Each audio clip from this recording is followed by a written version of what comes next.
The rejection email glowed on the screen. The third one today. It was only noon. I leaned back, the cheap pleather of my office chair groaning in protest. My apartment smelled like stale coffee and failure. Another day, another application sent into the void. At 32, my life was a holding pattern, circling an airport I was never cleared to land at. My parents used to call me a prodigy. Now I just felt like a joke. My hand, acting on its own, picked up a pen. It found a yellow sticky note lost among the fast food wrappers and empty beer bottles. Without thinking, my fingers drew a simple shape. A round head, 2 dots for eyes, a wide, almost manic smile, and the hair. A chaotic scribble of wild, curly hair. I stared at the doodle. I hadn't drawn him in 20 years. Pip.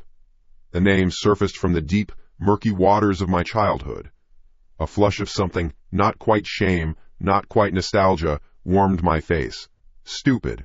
I was a grown man, unemployed and drowning in debt, doodling my imaginary friend. Stupid doodling, I muttered, my voice raspy from disuse. I crumpled the sticky note into a tight, angry ball. It made a satisfying crunch. I tossed it towards the overflowing trash can. It missed, of course, and rolled under the desk. Whatever. Let it rot down there with my ambitions.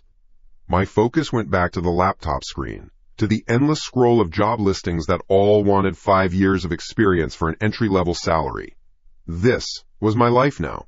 Clicking, scrolling, and waiting for the next polite no. I needed a drink. Not coffee, something stronger. The kitchen was 3 steps away, a cramped alcove that was more of a suggestion than a room. The floor was sticky. I ignored it. I pulled open the refrigerator, the single bulb inside flickering like a dying star. It illuminated a carton of milk that was probably a science experiment by now, and a half-dozen cans of cheap lager. I grabbed one. The can was cold, a solid, real thing in my hand. I cracked it open. The hiss was loud in the quiet apartment. I took a long swallow, and then I smelled it. It wasn't the sour milk or the stale beer. It was something else, something clean, artificial, and sickeningly sweet. Strawberry. Not real strawberry. The chemical scent of cheap bubble gum. Hubba bubba. I froze, the can halfway to my lips. It was so strong, so out of place. It felt like someone had just blown a bubble right next to my ear. I lowered the can slowly, my senses on alert. I sniffed the air. It was still there, a phantom scent hanging in the kitchen. I checked the trash can. Nothing but old takeout containers and coffee grounds. I walked to the front door, peered through the peephole. The hallway was empty, dimly lit and silent. My apartment's soundproofing was one of its few good qualities. I never heard or smelled anything from the neighbors. Weird, I said to the empty hallway. Maybe the guy in the apartment below was cooking something with a strange new spice. Or maybe one of the vents was sucking in air from outside. Yeah, that had to be it. I could rationalize it. It was easy to rationalize it. It was easier than thinking about the alternative. I took another swig of beer, forcing the weirdness down. It was nothing, just the city being the city. I walked back to my desk, the smell already starting to fade, dissolving back into the usual odors of my depressing little life.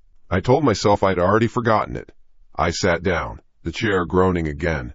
The beer can left a wet ring on the particle board desk. I reached for the mouse to wake the screen up from its sleep, but my hands stopped. Something was wrong.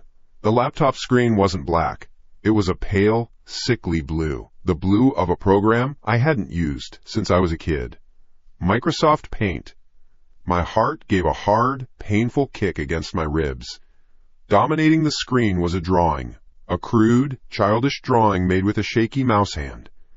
A round head, 2 black dots for eyes, a wide red slash of a smile that was too big for the face, and a chaotic black scribble of curly hair.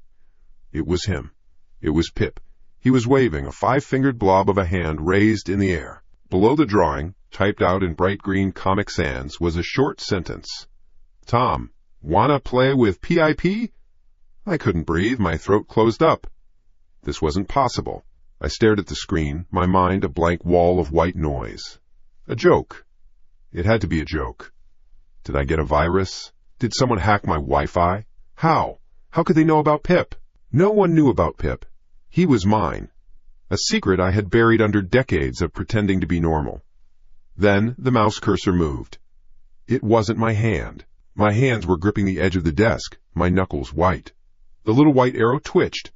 It moved across the screen, jerky and uncertain, like an insect testing the air. It dragged itself over to the end of the sentence. A blinking cursor appeared. I watched, frozen in a state of pure, unadulterated shock, as the backspace key was pressed. The question mark vanished. Click. The P disappeared. Click. The I. Click. The P again. One by one, the letters and words were eaten, erased from existence by a phantom hand. The cursor clicked and deleted with a slow, deliberate rhythm. When the screen was blank except for the drawing of the smiling boy, the little white arrow moved to the red X in the top corner. It clicked. The program closed. My desktop wallpaper reappeared. The job sites were still there. The rejection emails still mocked me. It was as if nothing had happened. As if the last 30 seconds had been a hallucination. My blood ran cold. My entire body started to shake, a tremor that started in my hands and spread through my arms and chest. I pushed my chair back so hard it slammed into the wall behind me. It wasn't a hacker. It wasn't a virus. A hacker would have asked for Bitcoin, stolen my identity. They wouldn't have drawn a picture of my goddamn imaginary friend from 1998. What was that? What in God's name was that? My mind raced, trying to find a foothold, a logical explanation, but there was none. I was alone. The door was locked. The windows were closed. But I wasn't alone. Something was here. Something was in my apartment. And then I heard it.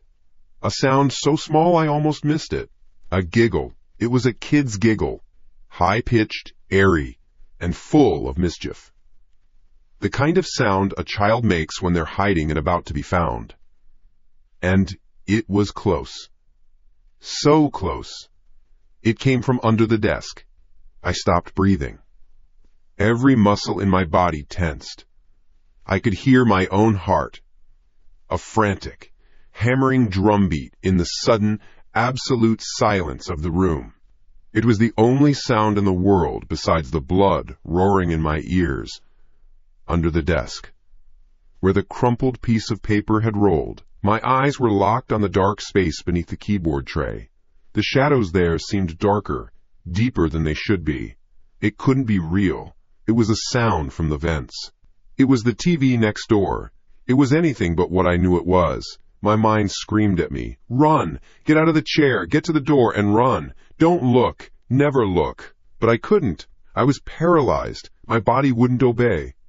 A cold, terrifying curiosity held me in place. I had to know. I had to see. Slowly, fighting against every instinct screaming for survival, I started to lean forward. The chair complained with a low creak that sounded like a scream in the deafening quiet. I braced my hands on my knees. My breath was a hot knot in my chest. I lowered my head, my gaze dropping from the monitor to the floor. Down. Inch by inch. The tangle of power cords and Ethernet cables came into view.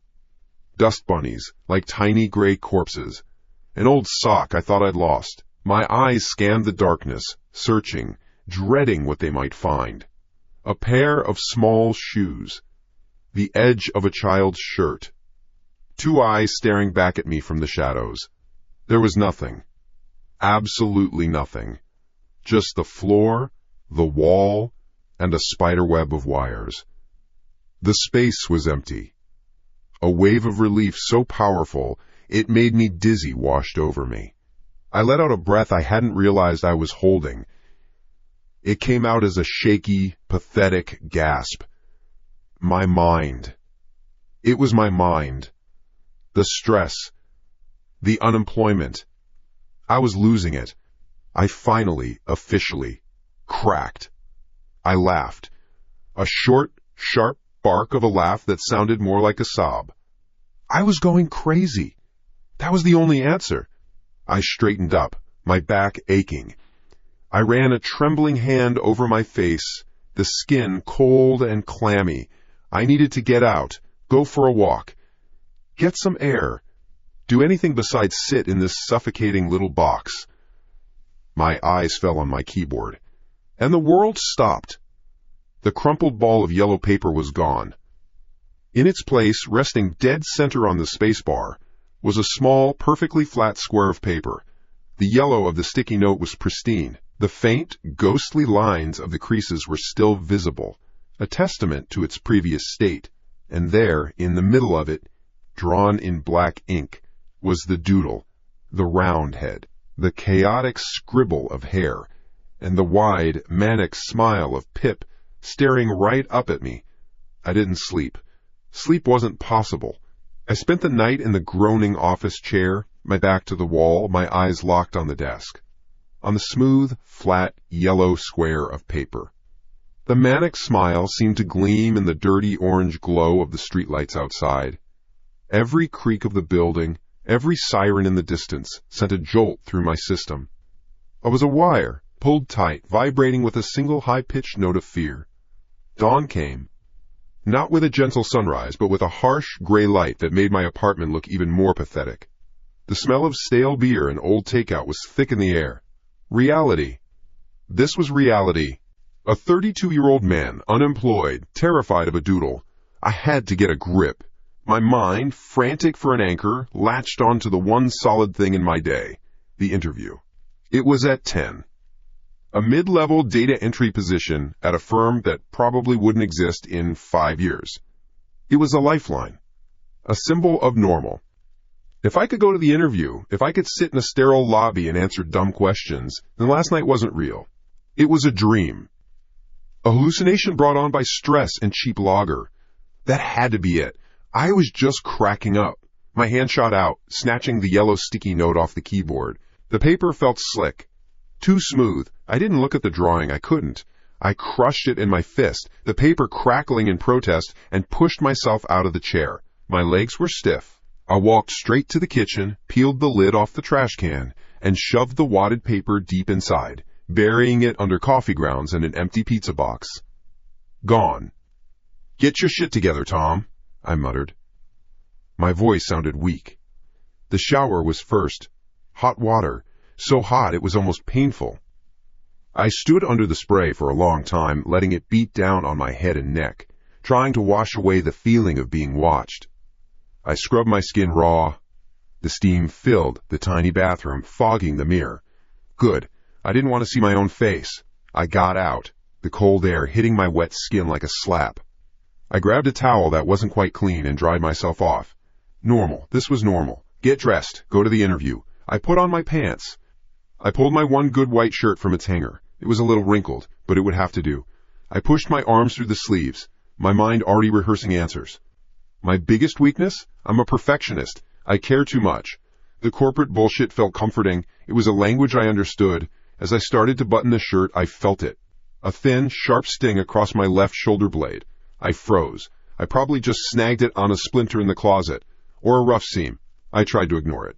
I reached for the next button. There it was again, a dragging, burning sensation when the fabric moved.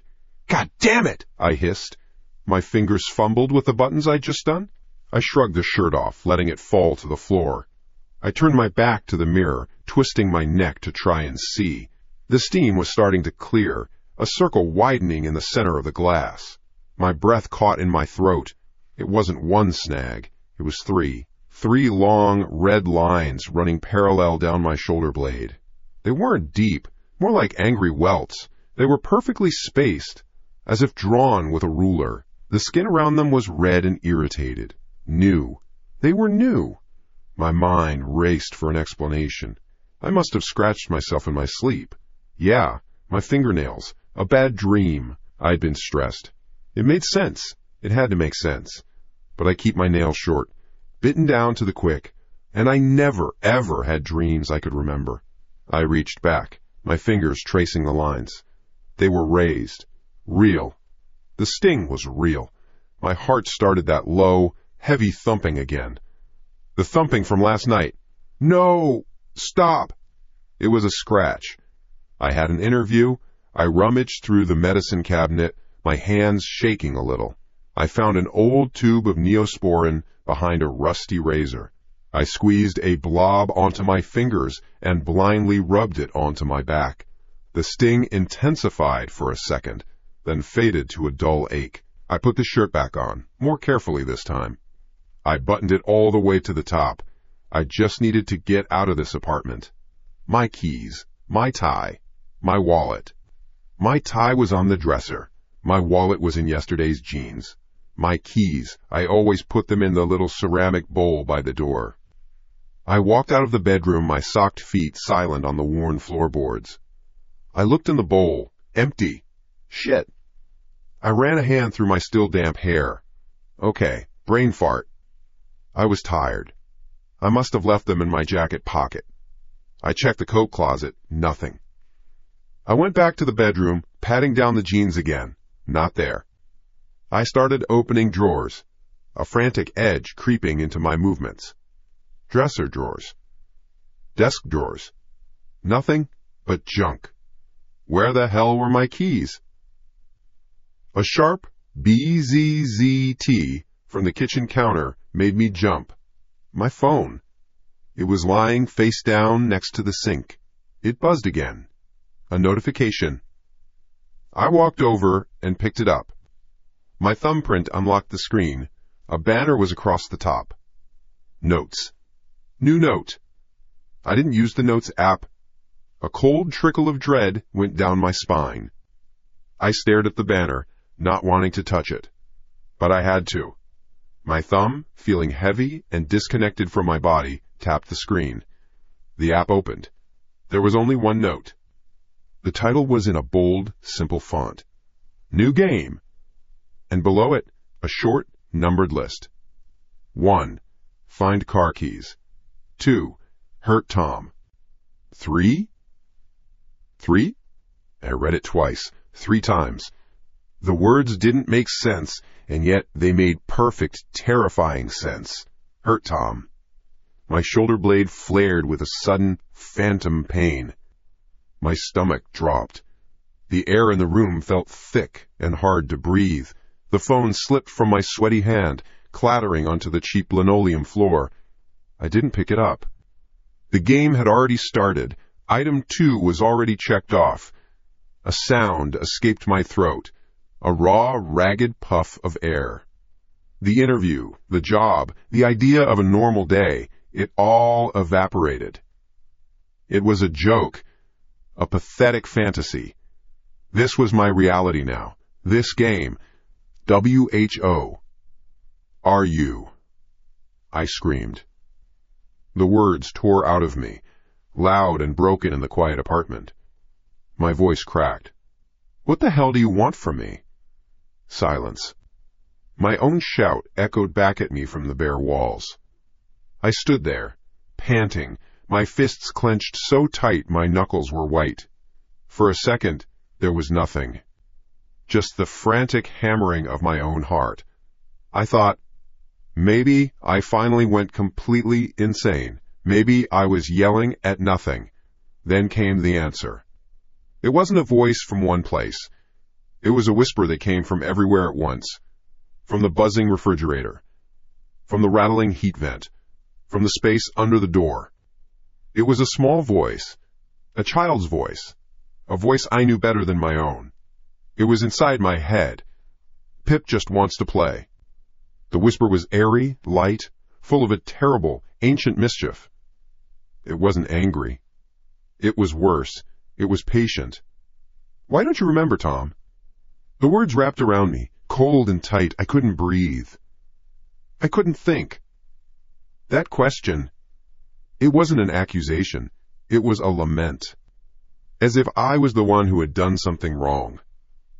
As if I had broken a promise. My instincts took over. A pure, animal need to escape. Run. I didn't think. I just moved. I lunged for the front door, my feet slipping on the floor. I grabbed the deadbolt, my fingers clumsy and useless. It wouldn't turn. I twisted it again, harder, my palms screaming in protest. It gave way with a loud thunk. I fumbled for the doorknob, wrenched it open, and threw myself into the hallway. I slammed the heavy door behind me, The sound was a cannon shot in the quiet hall. I didn't stop. I leaned against it, my whole body shaking, my breath coming in painful, sobbing gasps. I was out. I was safe, and I heard it. A soft click. It came from the door I was leaning on. The distinct, final sound of the deadbolt sliding home. From the inside. I pushed myself off the door, stumbling backward until I hit the opposite wall. I stared at the door. My door. Apartment 4B. It was locked.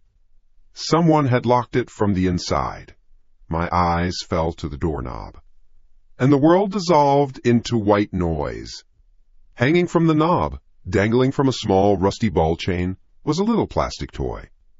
It was a cheap, molded Tyrannosaurus Rex, faded from a bright green to a sickly pea soup color. One of its tiny arms was broken off. It was my keychain. The one I got from a cereal box when I was 8. The one I cried for a week over when I lost it at the park. It was here. It was hanging on my door. Lung Lang. Gently swinging back and forth in a breeze that wasn't there.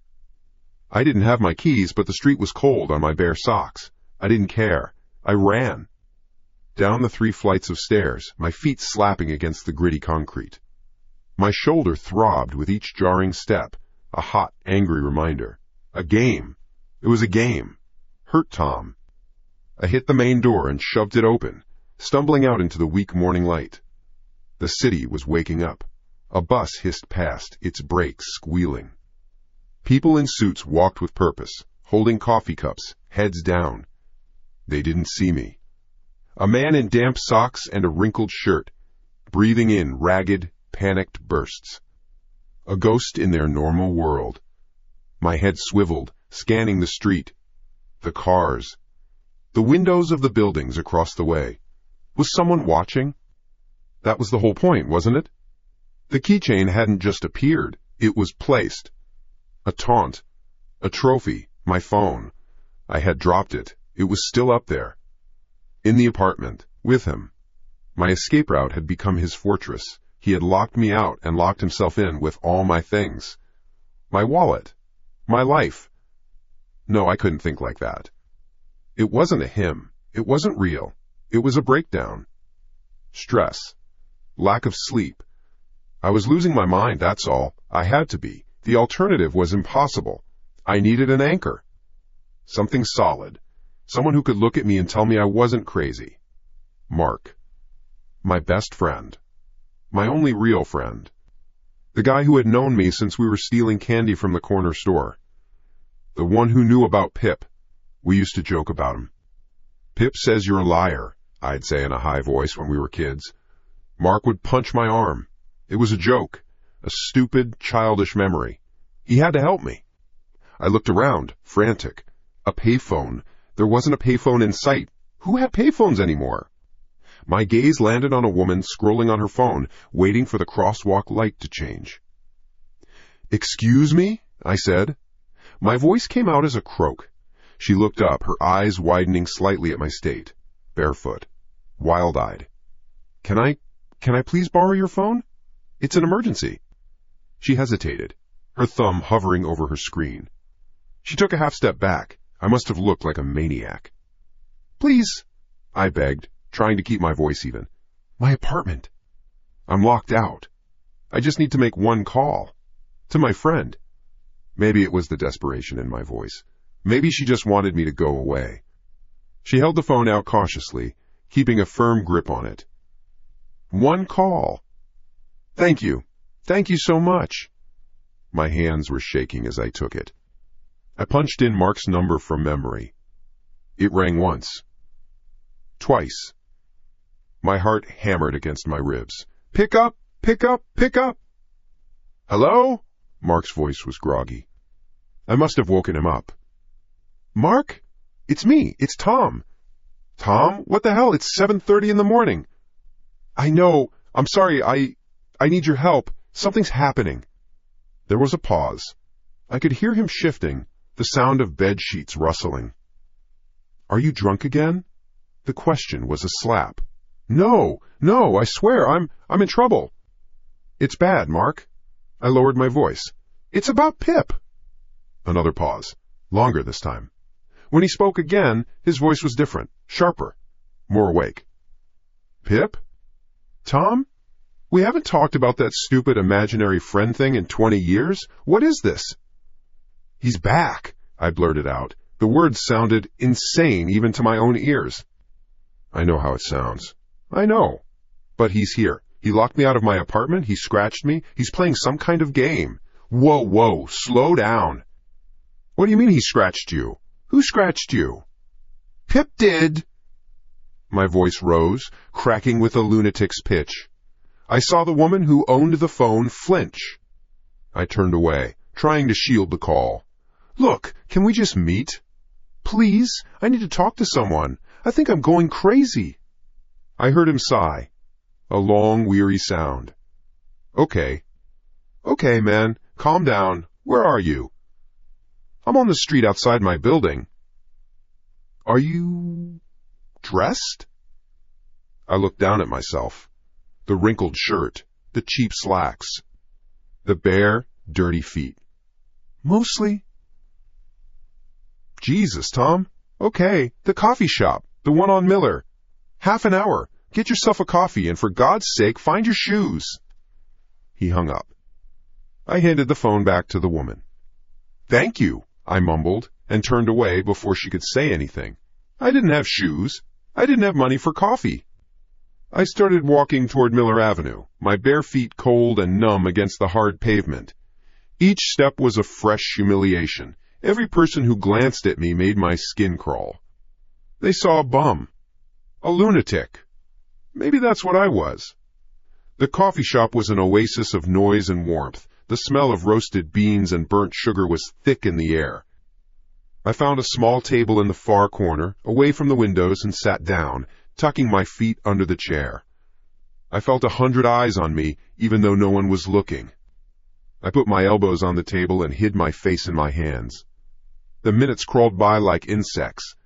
Every time the bell over the door jingled, my head would snap up. Finally, I saw him. Mark pushed through the door, his jacket collar turned up against the chill. He spotted me, and his face was a mixture of concern and pity.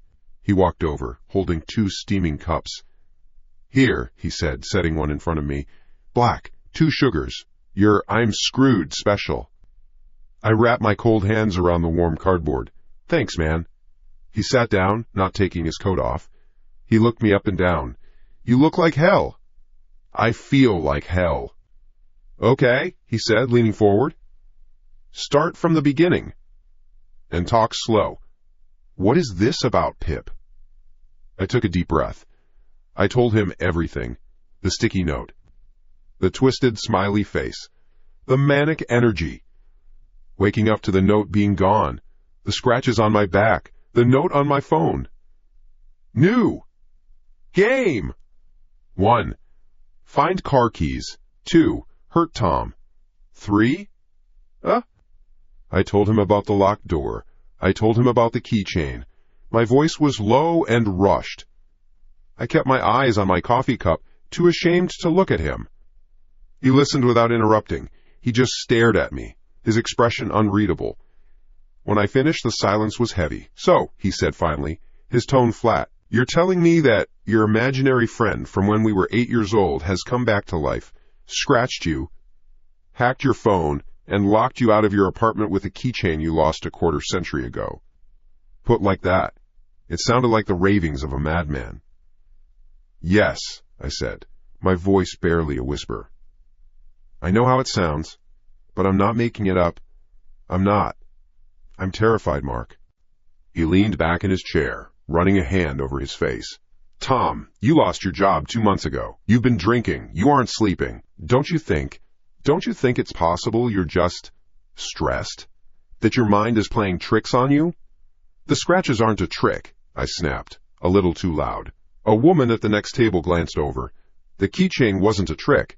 It was there, Mark, hanging on the knob. Okay, he held up a hand. Let's think logically. The scratches? You could have done it in your sleep. A nightmare. The phone? You were drunk. You typed some nonsense you forgot. The keychain? Maybe you found it years ago, stuck it in a drawer, and forgot about it. You find it again. and your stressed-out brain builds this whole story around it. He was trying to rationalize it. He was trying to pull me back to reality. But his reality felt more distant than mine. His explanations were thin, pathetic. They didn't account for the feeling, the sheer malevolence of it.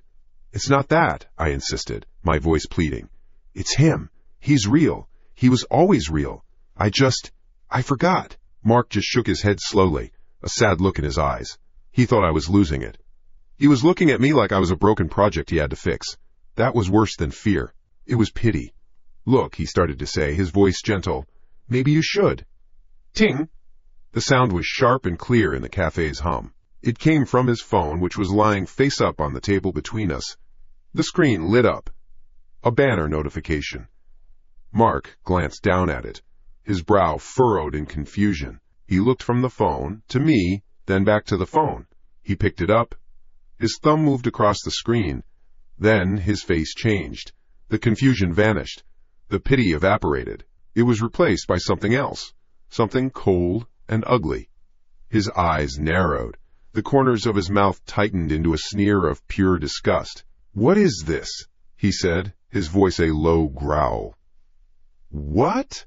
What is it?" My heart started to pound. A low, heavy rhythm. The thumping from my apartment. He didn't answer. He just stared at me, his eyes boring into mine. It was a look I had never seen from him before.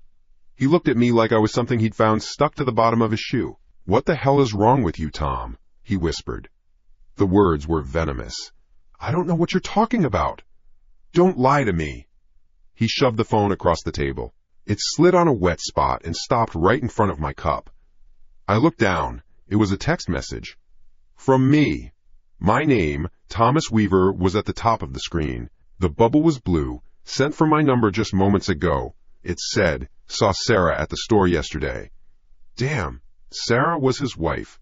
The blood drained from my face. My breath caught in my throat. I couldn't speak. I just stared at the words. My phone was in my apartment. I hadn't touched a phone in almost an hour. "Mark," I choked out, looking up at him. His face was a mask of fury. "Mark, I didn't send that. I swear to God I didn't send it." "Really?" he hissed, leaning across the table. His voice was dangerously quiet. "First, this ghost story bullshit, and now this? What? Did Pip do it? Did your imaginary friend hit on my wife?" "Yes. No. It has to be him. He's doing this to me." My denial sounded pathetic. Flimsy. The frantic excuses of a guilty man. "You're sick," Mark said, his voice shaking with rage. "You're a sick bastard. Unemployed, drunk, and now you're hitting on my wife? You think because your life is in the toilet you get to pull this shit?" He stood up so fast his chair scraped loudly against the floor. Everyone was looking now. The baristas. The woman with the laptop. The old couple by the window. Their faces were a blur of curiosity and disapproval. I was the center of a storm. "Mark, please," I begged, standing up. "You have to believe me. This is what he wants. He's trying to get rid of you." "He's succeeding," Mark snarled. He took a step toward me. His hands were clenched into fists at his sides. For a second, I thought he was going to walk away. Just leave me there in my shame. He didn't. His right hand came up. It was a blur. I didn't even have time to flinch. His fist connected with my jaw. A sharp, explosive crack of bone and cartilage. Pain, white-hot and blinding, erupted on the side of my face. My head snapped back. I stumbled backward, crashing into my table. My coffee cup went flying, splashing hot liquid across my chest. The table overturned with a deafening clatter of metal and ceramic. I landed hard on the floor, my head hitting the tile with a dull thud. The world tilted sideways. Faces swam above me, wide-eyed and gaping. The pain in my jaw was a living thing, a fire that consumed my entire head. Mark stood over me, his chest heaving. His face was twisted with a rage I never knew he possessed. "Don't you ever," he spat, his voice trembling, "ever call me again." He turned and stalked out of the coffee shop. The bell on the door jingled, a jaunty, mocking sound. He was gone. My anchor was gone. I lay there on the floor, amidst the spilled coffee and the broken shards of the cup. The pain was immense, a throbbing symphony of humiliation and agony. Someone was asking if I was okay. I didn't answer. I just pushed myself up onto my elbows, my vision swimming. I lowered my head, hiding my face from the world. My whole body shook. I was completely, utterly alone. And then I heard it. It wasn't from the murmuring crowd. It wasn't from the street. It was right next to my ear. A whisper, airy and light. A child's voice, full of a terrible, knowing calm. It was inside my head. See? The whisper was a cool balm on my fresh wounds. Tom doesn't need them. They don't understand. A single tear, hot with pain and shame, rolled down my cheek and dripped onto the dirty floor. Tom just needs Pip. I crawled my way back. I don't remember paying for a cab. Maybe I walked. The pain in my jaw was a dull, constant sun, radiating heat through my whole skull. My feet were raw. The city sidewalk had flayed the skin off them. I fumbled with the spare key I kept hidden under a loose brick by the dumpster. It felt like failure. Even my last resort was covered in grime. The apartment door clicked open. I stumbled inside and slammed it shut, throwing the deadbolt. The sound echoed in the sudden quiet. Home. It was supposed to be safe. It felt like a tomb. I leaned my back against the door, my entire body shaking. The adrenaline from the coffee shop was gone, replaced by a hollow, aching exhaustion. My anchor was gone. Mark was gone. He thought I was a creep, a drunk, a pathetic loser hitting on his wife. Pip had done that. He had cut the last rope, and now I was falling.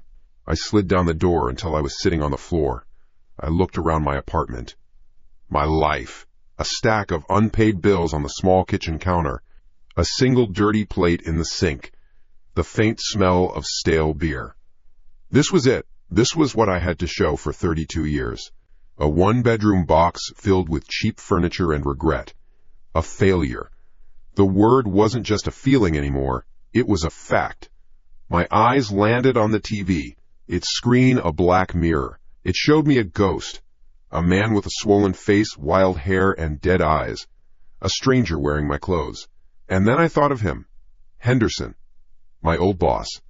The way he'd called me into his glass-walled office. The little smirk on his face as he told me they were restructuring. The way he looked at his watch while I was pleading. He didn't fire a person. He deleted a line item. I was just numbers on a spreadsheet that didn't add up. He took my job, my security, my last shred of self-respect, and he did it with the same casual indifference he'd used to order lunch. The anger, hot and familiar, bubbled up from my gut. It was better than the shame. It was something to hold on to. He had everything. A big house in the suburbs, a perfect family. And I had this box, this pain. He took it from you. The voice was not a sound. It was a thought that wasn't mine. It slipped into my head, smooth as oil. He humiliated Tom. Laughed at him. He deserves to be sad, too. Shut up, I whispered to the empty room. My voice was a dry rasp. I pushed myself up, my legs trembling. I needed to wash the city, and the fight, and the humiliation off me. I stumbled toward the bathroom. But it's not fair, is it? The voice was patient. Reasonable. Tom works hard. Tom had promise. Henderson just stepped on him. Like a bug. I turned on the shower, cranking the handle until the water was scalding hot. I didn't care. I stood under the spray, letting it sting my skin. The pain in my jaw throbbed in time with my pulse. I scrubbed at my face, at the coffee stain on my shirt, at the phantom touch of Mark's fist. He deserves to feel what Tom feels. Just for a little while. To lose something.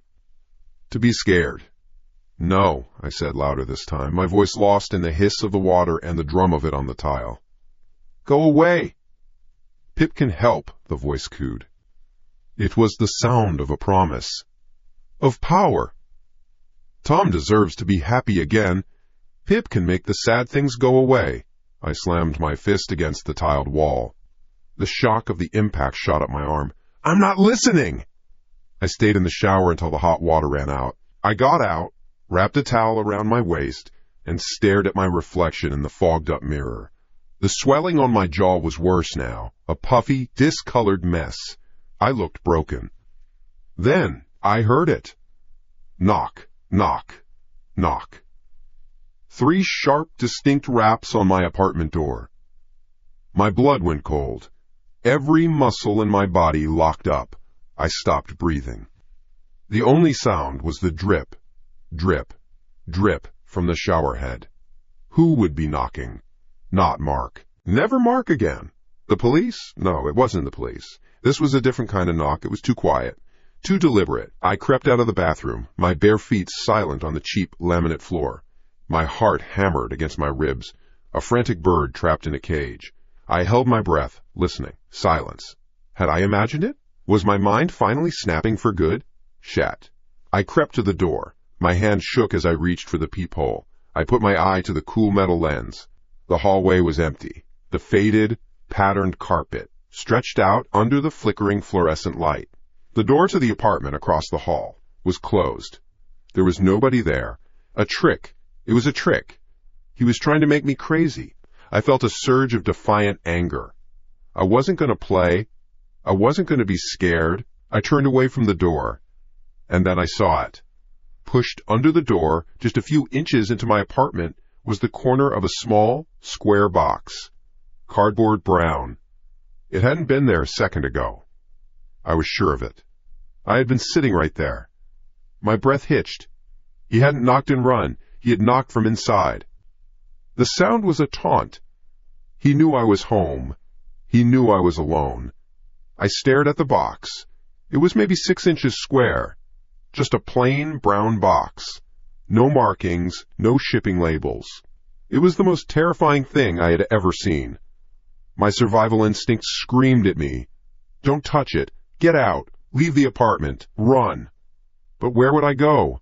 I had nothing. No one. This box. This room. This was my whole world now. I took a step. Then another. I knelt down, the floor cold on my knees. My hands trembled as I reached for it. The cardboard was smooth, cool to the touch. It was light. I pulled it all the way into the room and scurried back, putting a few feet of distance between us, as if it were a bomb. On top of the box was a small piece of paper, folded in half. My name was on it. Or a version of my name. The handwriting was big and clumsy. The letters were wobbly, written in crayon, the kind of writing a 5-year-old does. For Tom. I felt sick. I knew that handwriting. A lifetime ago, I had seen it on crayon drawings taped to the fridge. Drawings of me and him. 2 stick figures holding hands. One big, one small. He was here. This was real. This was happening. My hands felt like they belonged to someone else as I unfolded the note. The crayon was red. The message was simple. A present to make you feel better. A gift. After everything that had happened today, he was giving me a gift. The gesture was so childish, so innocent, it was monstrous. My mind was screaming, a high-pitched siren of pure panic. This is a game. This is the next part of the game. The words from my phone flashed in my memory. 1. Find car keys. 2. Hurt Tom. 3. Faux. This was step 3. With a deep, shuddering breath, I pulled the lid off the box. My hands were slick with sweat. My gaze dropped to the contents inside. Confusion hit me first. Inside, nestled on a bed of crumpled tissue paper, was a computer mouse. A standard, black, ergonomic office mouse. The kind I used for 8 hours a day, every day for 6 years at my old job. But the cord was cut. It wasn't a neat snip, like from a pair of scissors. The plastic sheathing was shredded, the colored wires inside frayed and mangled. It looked like it had been chewed through by a small, determined animal. My power. My connection to that world. Severed. Disabled. Useless. It was a symbol. A cruel joke. Beneath the mouse was something else. A glossy 4x6 photograph. I picked it up. My fingers left smudges on the surface. I stared at the image, and the world fell away. The air left my lungs in a single, silent rush. It was a picture of a bedroom. A man was asleep in the bed, on his side, his face slack, mouth slightly open. The room was dark, lit only by the faint glow of a digital alarm clock on the nightstand. The red numbers read 3:17 a.m. The man was Mr. Henderson. I knew his face. I knew the stupid, overpriced silk pajamas he wore. He had bragged about them. But that wasn't what made my heart stop. It wasn't just a picture of him sleeping. It was the angle, the perspective. The photo was taken from just a few feet away from the bed. It was taken by someone standing in the room with him, someone standing right there, in the dark, watching him breathe. A wave of nausea washed over me. I dropped the photo as if it had burned my fingers. It fluttered to the floor, landing face up. Henderson's sleeping face stared up at me. Where did this come from? How? He lived 40 miles away, in a gated community. How could anyone get this picture? The questions hammered at my brain, but I already knew the answer. The answer was impossible, and it was the only answer there was. Pip can go anywhere, the voice whispered, full of pride. Pip is quiet. Pip can help. My frantic eyes darted back to the box, searching for, I don't know what. An explanation. A gag. A note saying this was all some sick joke. There was a piece of paper at the bottom of the box. I snatched it out. It was a printout from a map website. A route. From my address to another one. Henderson's address. The one from the company Christmas card list years ago. The one I never knew I still remembered. I scrambled backward, away from the box, away from the picture, crab walking until my back hit the wall. My head was spinning. This wasn't a joke. This was a proposal. An invitation. A set of instructions. He had scouted the location. He had brought back proof. He had provided the map. I threw the box. It hit the opposite wall with a hollow thud and fell to the floor, spilling the ruined mouse and the tissue paper. I had to get it away from me. I had to get this idea out of my head. This wasn't me. I wasn't this person. I wasn't a monster. The box landed upside down. And I saw it. It wasn't on the box. It was on the floor, beneath where the box had been, where he had placed it, scratched into the cheap wood of my floorboards. Deep gouges. The same childish, uneven lettering as the note. A message that had been waiting there for me, hidden. It said, "Your turn." My eyes snapped open. The rough fabric of the sofa scratched my cheek. A low, throbbing ache hammered behind my eyes, each pulse a separate, distinct event. My mouth tasted like rust and old coffee. I was on the couch. I was still wearing yesterday's clothes. Denim, stiff and cold. A t-shirt that felt like damp paper. They were caked with something gritty. Dirt.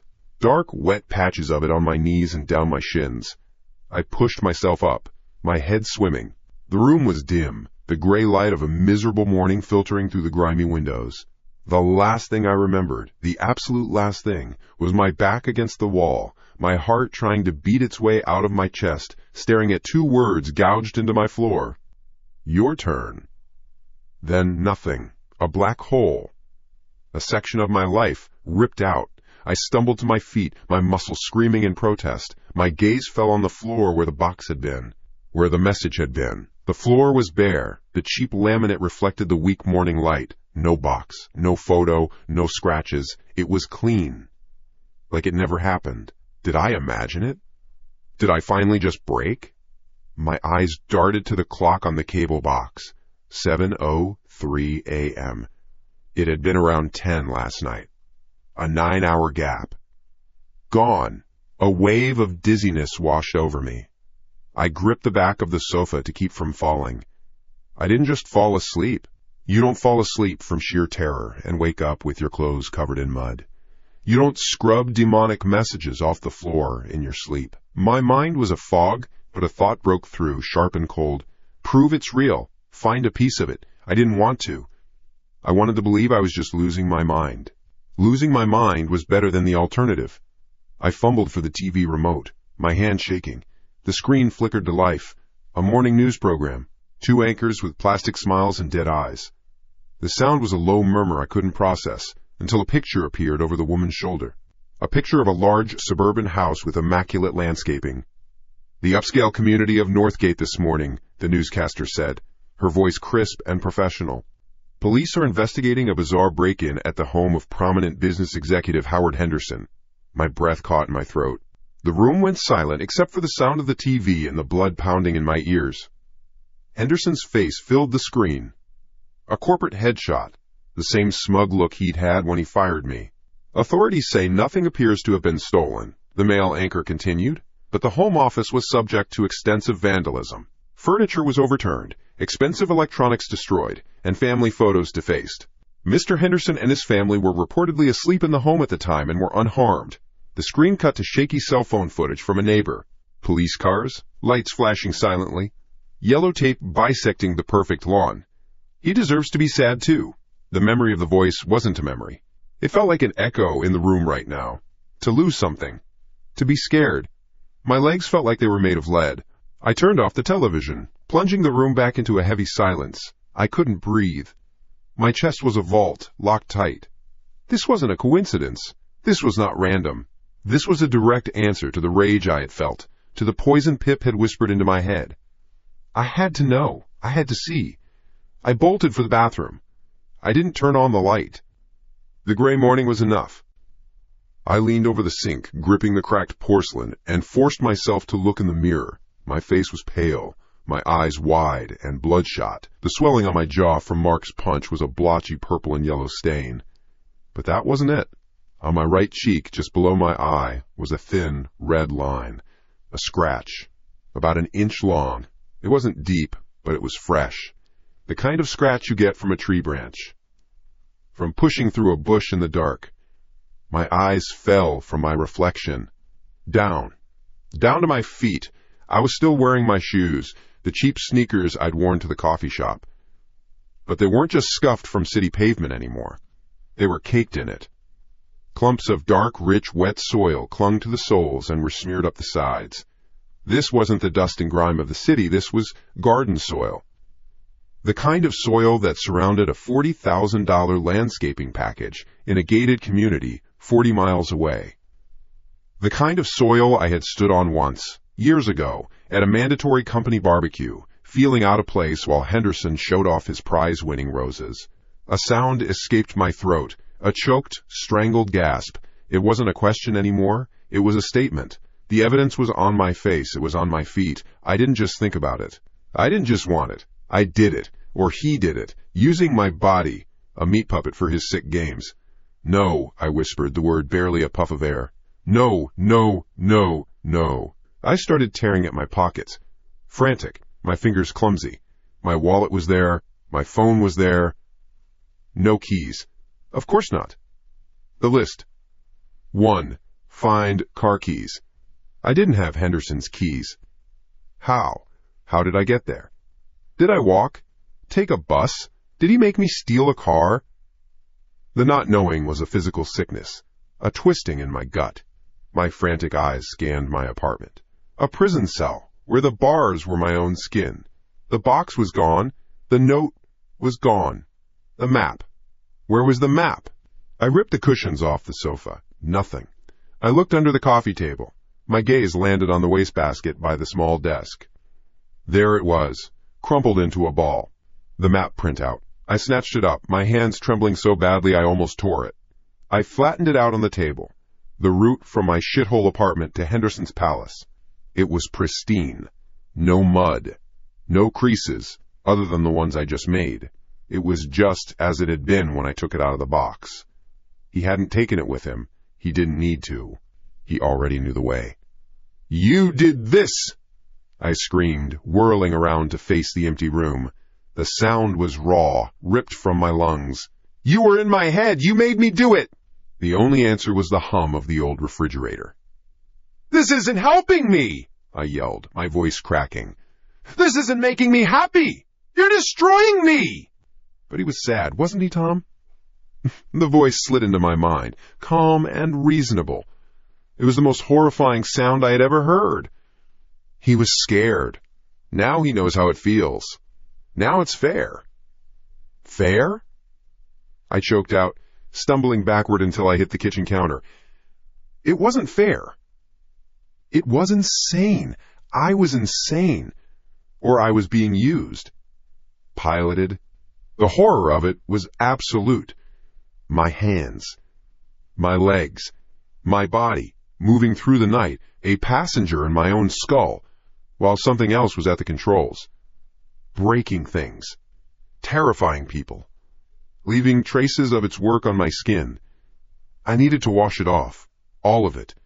The dirt, the scratch, the memory. I lunged back toward the bathroom, a wild animal desperate for cleansing. I turned the faucet, ready to splash cold water on my face, to try and wake myself up from this nightmare. And my blood turned to ice. I froze, my hand hovering over the faucet, my eyes locked on the sink basin. I had been so focused on my reflection in the mirror, I hadn't looked down. There, coiled in the center of the white porcelain sink, was the source. The gift. The promise. The severed computer mouse cable. It was lying there like a dead snake. The chewed, mangled end was unmistakable. It was the trophy from the box. The symbol. But now it was different. It wasn't clean anymore. It wasn't just a symbol. It was proof. It was caked in the same dark, wet mud as my shoes. The water hit the porcelain with a furious hiss. I scrubbed my hands, my face, my neck. The soap was cheap and smelled like lemons, a chemical scent that did nothing to cover the smell of wet earth and my own fear. I watched the muddy water swirl down the drain, a filthy vortex.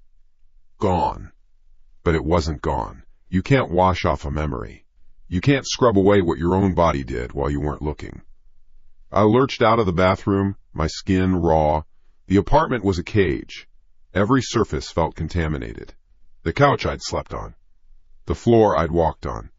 My own shoes sitting by the door like a pair of muddy accomplices.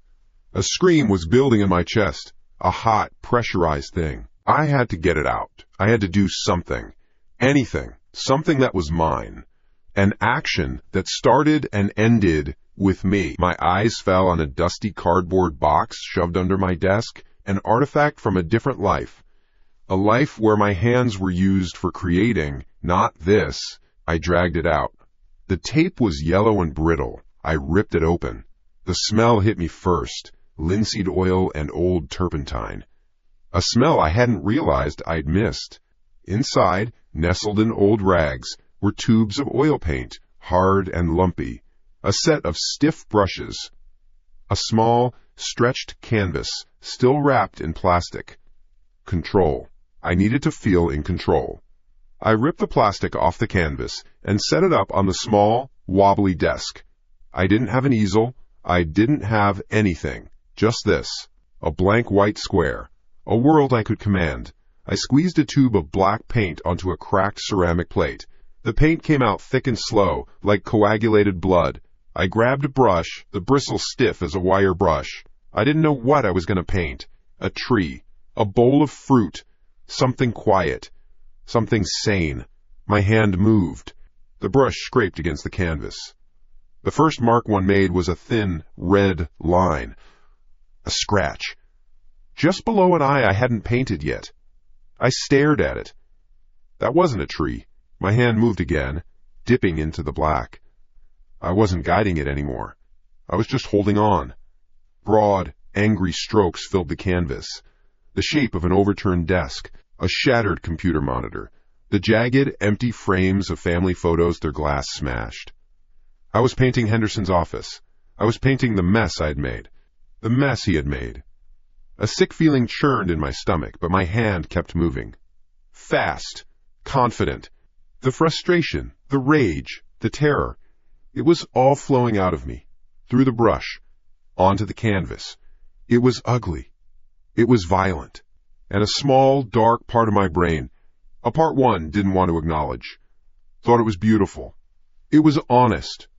A wave of nausea made me stumble back. I dropped the brush.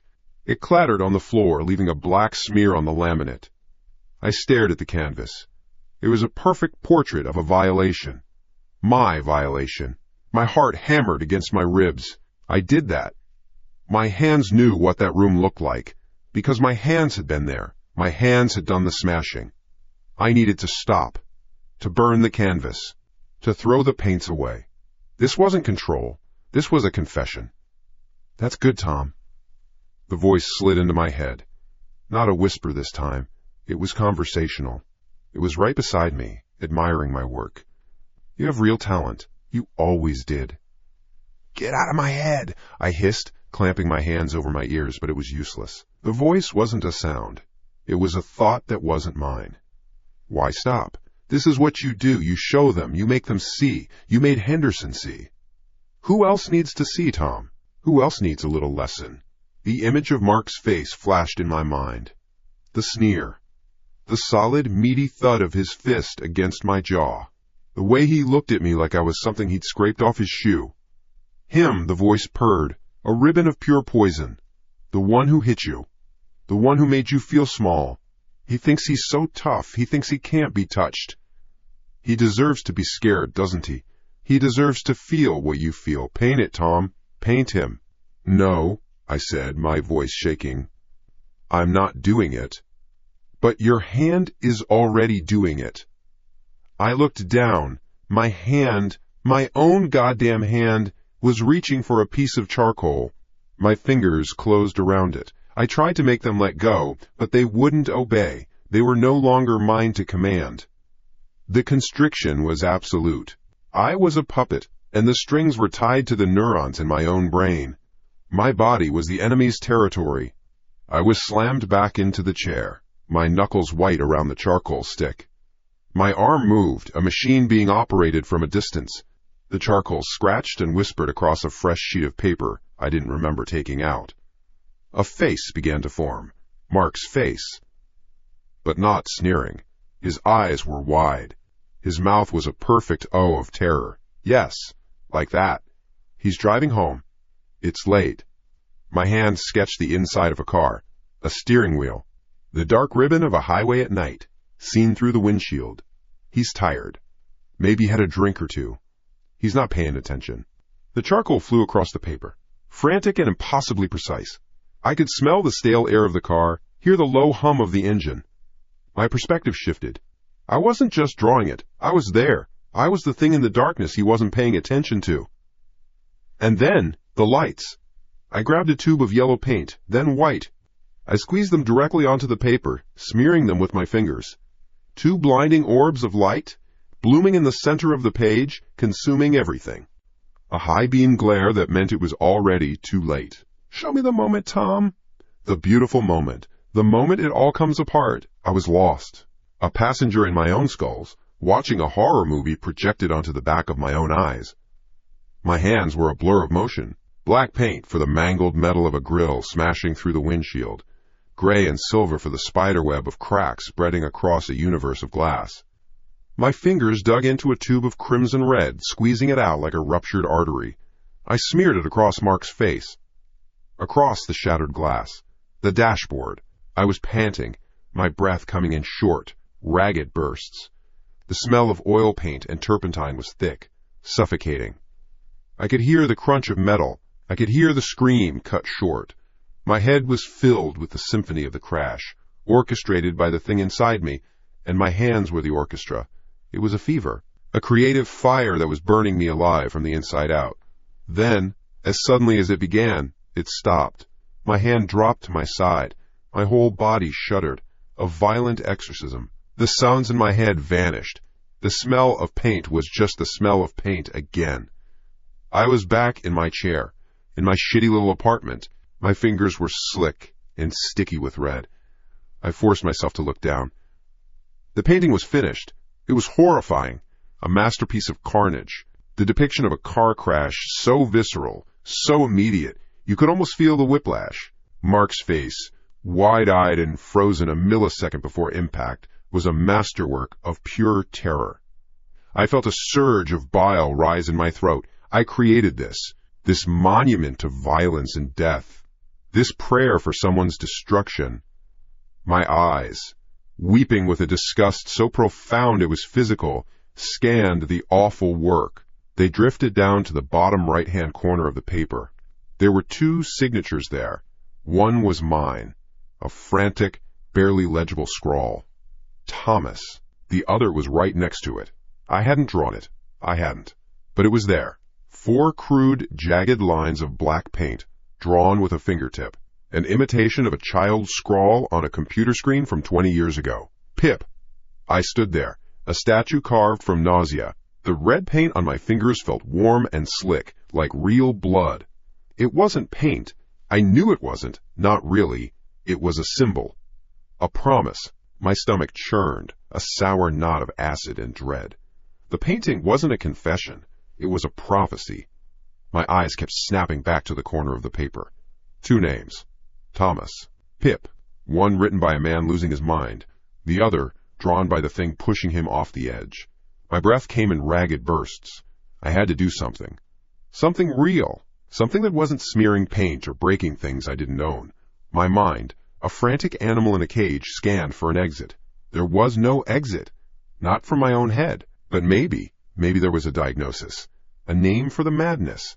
Something clinical and cold and sterile. A word in a textbook that could explain this. Sarah. My sister's name surfaced like a life raft. Dr. Sarah Miller. She dealt with this stuff. She dealt with broken minds for a living. Schizophrenia. Psychosis. Delusions. She had words for all of it. If I was sick, she would know. She had to know. She was the last line of defense. The only one left. I stumbled away from the desk, leaving the horrific artwork to dry in the stale air of the apartment. My hands were shaking so violently I could barely function. The red paint had dried under my fingernails, leaving dark crescents. Evidence. I looked at my hands. They weren't my own. They were his tools. My phone was on the kitchen counter, face down. I picked it up. My thumb left a crimson smear on the glass screen. I stared at it. Another mark. Another sign that I was contaminated.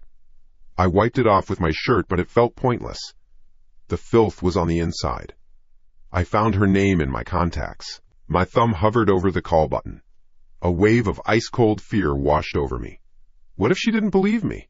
What if she thought I was just making it up? The fear was so strong it was a physical taste, like old pennies in my mouth.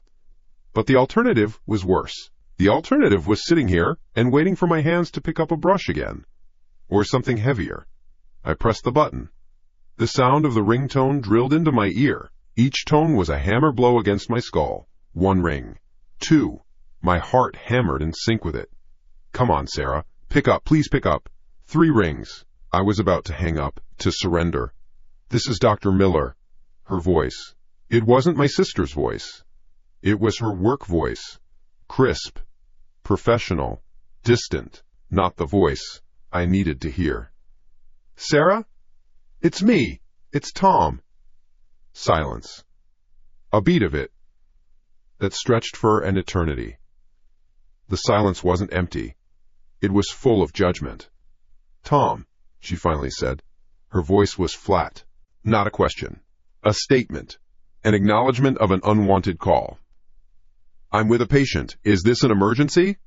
Yes, I think so. My own voice was a stranger's, a thin, rattling thing. I need your help. I think I'm sick. I squeezed my eyes shut, bracing for her response. I needed warmth. I needed concern. I needed a sister. Sick? She repeated the word, and it sounded like she was holding it with tongs. What do you mean, sick? I'm hearing things, I stammered, the words feeling clumsy and stupid as they came out, and seeing things. There's a voice. Someone from when I was a kid. His name is Pip. I think he's making me do things. The last part came out in a whisper. Saying it out loud made it real. It made me sound insane. I waited, my entire body tensed. The sigh on the other end of the line was the sound of a door slamming shut. It was full of weariness, full of disappointment. Tom, stop, she said, her voice dropping the last ounce of professional courtesy. It was just cold now. Just stop it. What? No, I'm serious. Sarah, I trashed my boss's office. I didn't even know I was doing it. And I painted this horrible thing, and his name was on it. I know, she cut me off. The words were 2 ice picks in my ears. Mr. Henderson called me this afternoon. My blood went cold. A deep, freezing shock that started in my gut and spread to my limbs. No, that wasn't possible. He called you? Why would he call you? Because you listed me as your emergency contact, Tom. He called me after he called the police. He told me everything. The vandalism. The destruction. He said you were completely incoherent. She took a breath, and I could hear the anger simmering beneath it. He also said you left a note, a threat against his child. The world tilted. A threat? A note? I didn't write a note. I just smashed things, didn't I? The memory was a blur of rage and motion. What had my hands done when I wasn't looking? I didn't, I choked out. I wouldn't. Sarah, that wasn't me. It was him. It was Pip. Listen to yourself. Her voice was sharp now, a surgeon's scalpel. You're a grown man, Tom. You can't blame your violent outbursts on an imaginary friend you haven't mentioned in 25 years. It's pathetic. It's a textbook deflection of responsibility. It's not a deflection. It's real. I was shouting now, desperation clawing at my throat. You're a doctor. You're supposed to understand this stuff. I'm losing my mind. No, Tom. You're losing your temper, she shot back. You have a history of this. You get angry, you break things, you burn bridges. This is just the most extreme version of it yet. Using some half-forgotten childhood fantasy to excuse your behavior it's manipulative, and frankly, it's disgusting. The line was dead, not the connection, the hope. She wasn't my sister anymore. She was just another person who thought I was a monster. The walls of the apartment started to feel closer. The air was thin. I couldn't get a full breath. I was alone. Utterly, completely alone. And then I heard it. Through the phone, underneath Sarah's voice, another sound bled through. Faint. So faint I thought I imagined it. Hee-hee! A child's giggle. My body went rigid. What was that? I whispered into the phone. What was what? Sarah's voice was impatient, annoyed. I don't have time for this, Tom. You need to turn yourself in. You need to get a lawyer. Don't call me again until you've done that. Hee-hee-hee! Louder this time, a clear, tinny sound crackling through the phone's speaker. It was a sound from my deepest, oldest nightmares. There it is again! I yelled, my voice cracking with panic. You have to hear that, Sarah! Tell me you hear that! I don't hear anything, Tom, except a man who needs to face the consequences of his actions. Goodbye! But her voice, it was changing. The last word, goodbye, wavered. It stretched, the pitch distorting, going higher, younger. It sounded like her voice was being pulled apart and put back together wrong. Sarah? I stammered. The voice that came back through the phone was not my sister's. It was a clear, high, perfectly formed child's voice. The voice of Pip. Silly Tommy, it chirped, the sound a mixture of innocent glee and pure poison. Dr. Sarah can't help you. She thinks you're a bad man. My heart stopped. It just stopped. I couldn't breathe. I couldn't move. The voice was coming out of the phone. It was real. It was a physical thing traveling through the air and into my ear. Nobody believes you, Tommy boy, the voice sang, a playful, taunting melody. Nobody is coming to save you. You broke your toys. You made a mess. Now everyone is mad at you. I tried to speak, to scream, but my throat was a knot of stone. The phone felt like it was burning my hand. Don't you get it yet? The voice dropped its playful tone. It became cold, hard. The voice of a miniature god delivering a final verdict. You can't run. You can't hide. There is no one else.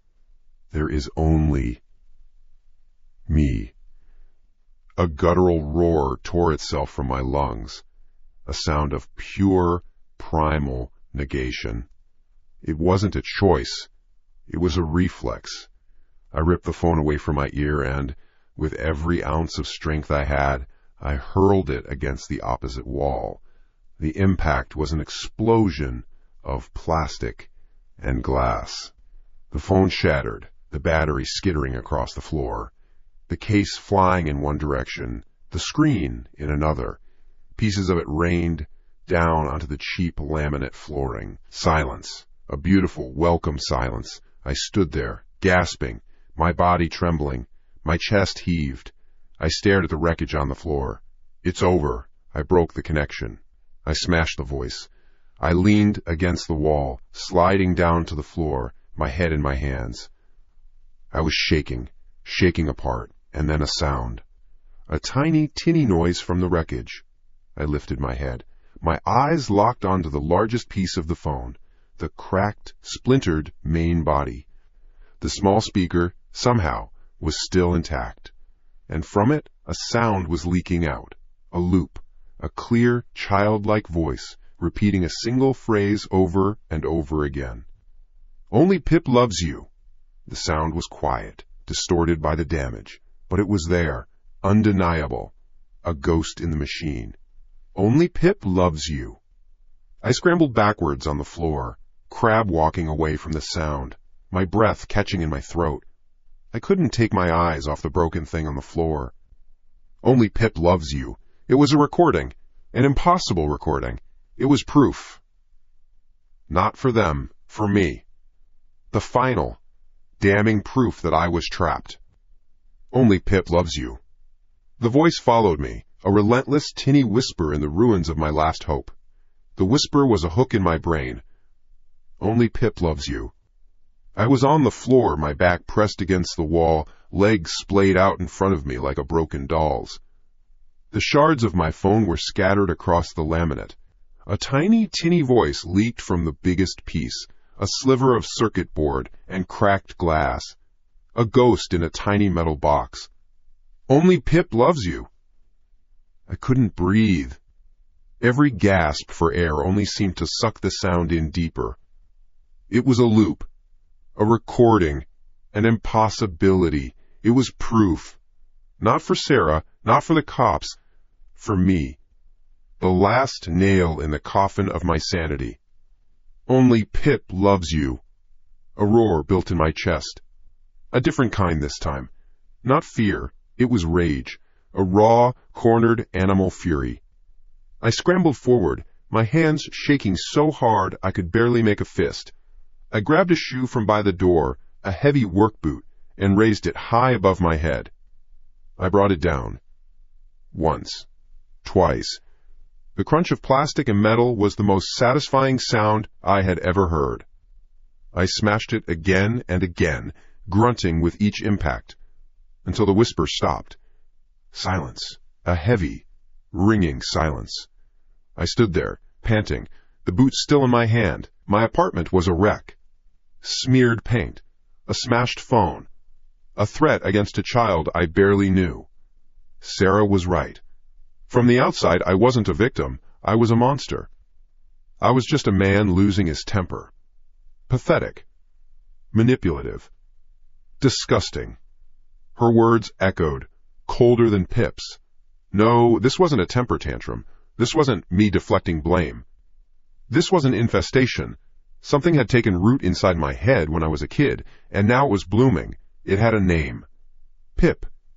But where did it come from? Why now? Some Pip. Why now? I had to know. If I couldn't get help from the outside, I would have to dig it out from the inside. The source. I had to find the source. The attic. The thought hit me with the force of a physical blow. The part of the house we never went into. A dusty, forgotten space filled with 25 years of junk my parents couldn't bear to throw away. My childhood was up there, packed away in cardboard boxes. I dropped the boot. It landed with a dull thud. I moved through the apartment like a sleepwalker, my feet crunching softly on bits of glass. My hands were stained red. My face in the hallway mirror was a pale mask, eyes wide and dark. I didn't recognize myself. The pull-down string for the attic stairs was in the hallway ceiling. It was looped around a nail, grayed with years of dust. I reached up and pulled. The wooden stairs unfolded with a long, groaning complaint, scattering a small cloud of dust motes that danced in the dim light of the hallway lamp. The air that drifted down smelled old. It smelled of forgotten paper, of dry wood, of time itself. I put my foot on the first step. It creaked. I put my foot on the second. The whole structure shuddered. I pulled myself up, my head rising into the darkness. I fumbled for the string of the bare bulb just inside the entrance. Click! A weak yellow light flooded the space. It was just as I remembered, only smaller. A graveyard of a life I used to have. Old furniture draped in white sheets stood like ghosts. Stacks of magazines yellowed at the edges. And against the far wall, a leaning tower of cardboard boxes. One of them had my name on it, Tom's Stuff, written in my mom's neat, round handwriting. I stepped onto the dusty floorboards. Each step was a cannon shot in the silence. I moved towards the boxes, my heart a dull thud in my ears. I wasn't just in an attic. I was in a tomb. My own. I pulled the box marked with my name off the top of the stack. It was heavy. I set it on the floor and prized open the tape-down flaps. The smell of old paper and plastic intensified. Inside was a mess of memories. A pile of transformers, their joints loose. A collection of baseball cards held together with a brittle rubber band. A model airplane half-painted. And underneath it all, a book. It was a cheap notebook, the kind with a black and white marbled cover. I pulled it out. My fingers left clean streaks in the layer of grime. I knew what it was before I even opened it. My journal, from when I was 8. I sat down on the floor, cross-legged, the book in my lap. My hands felt clumsy, too big. I opened it to the first page. My own handwriting, a child's clumsy, looping scrawl, stared back at me.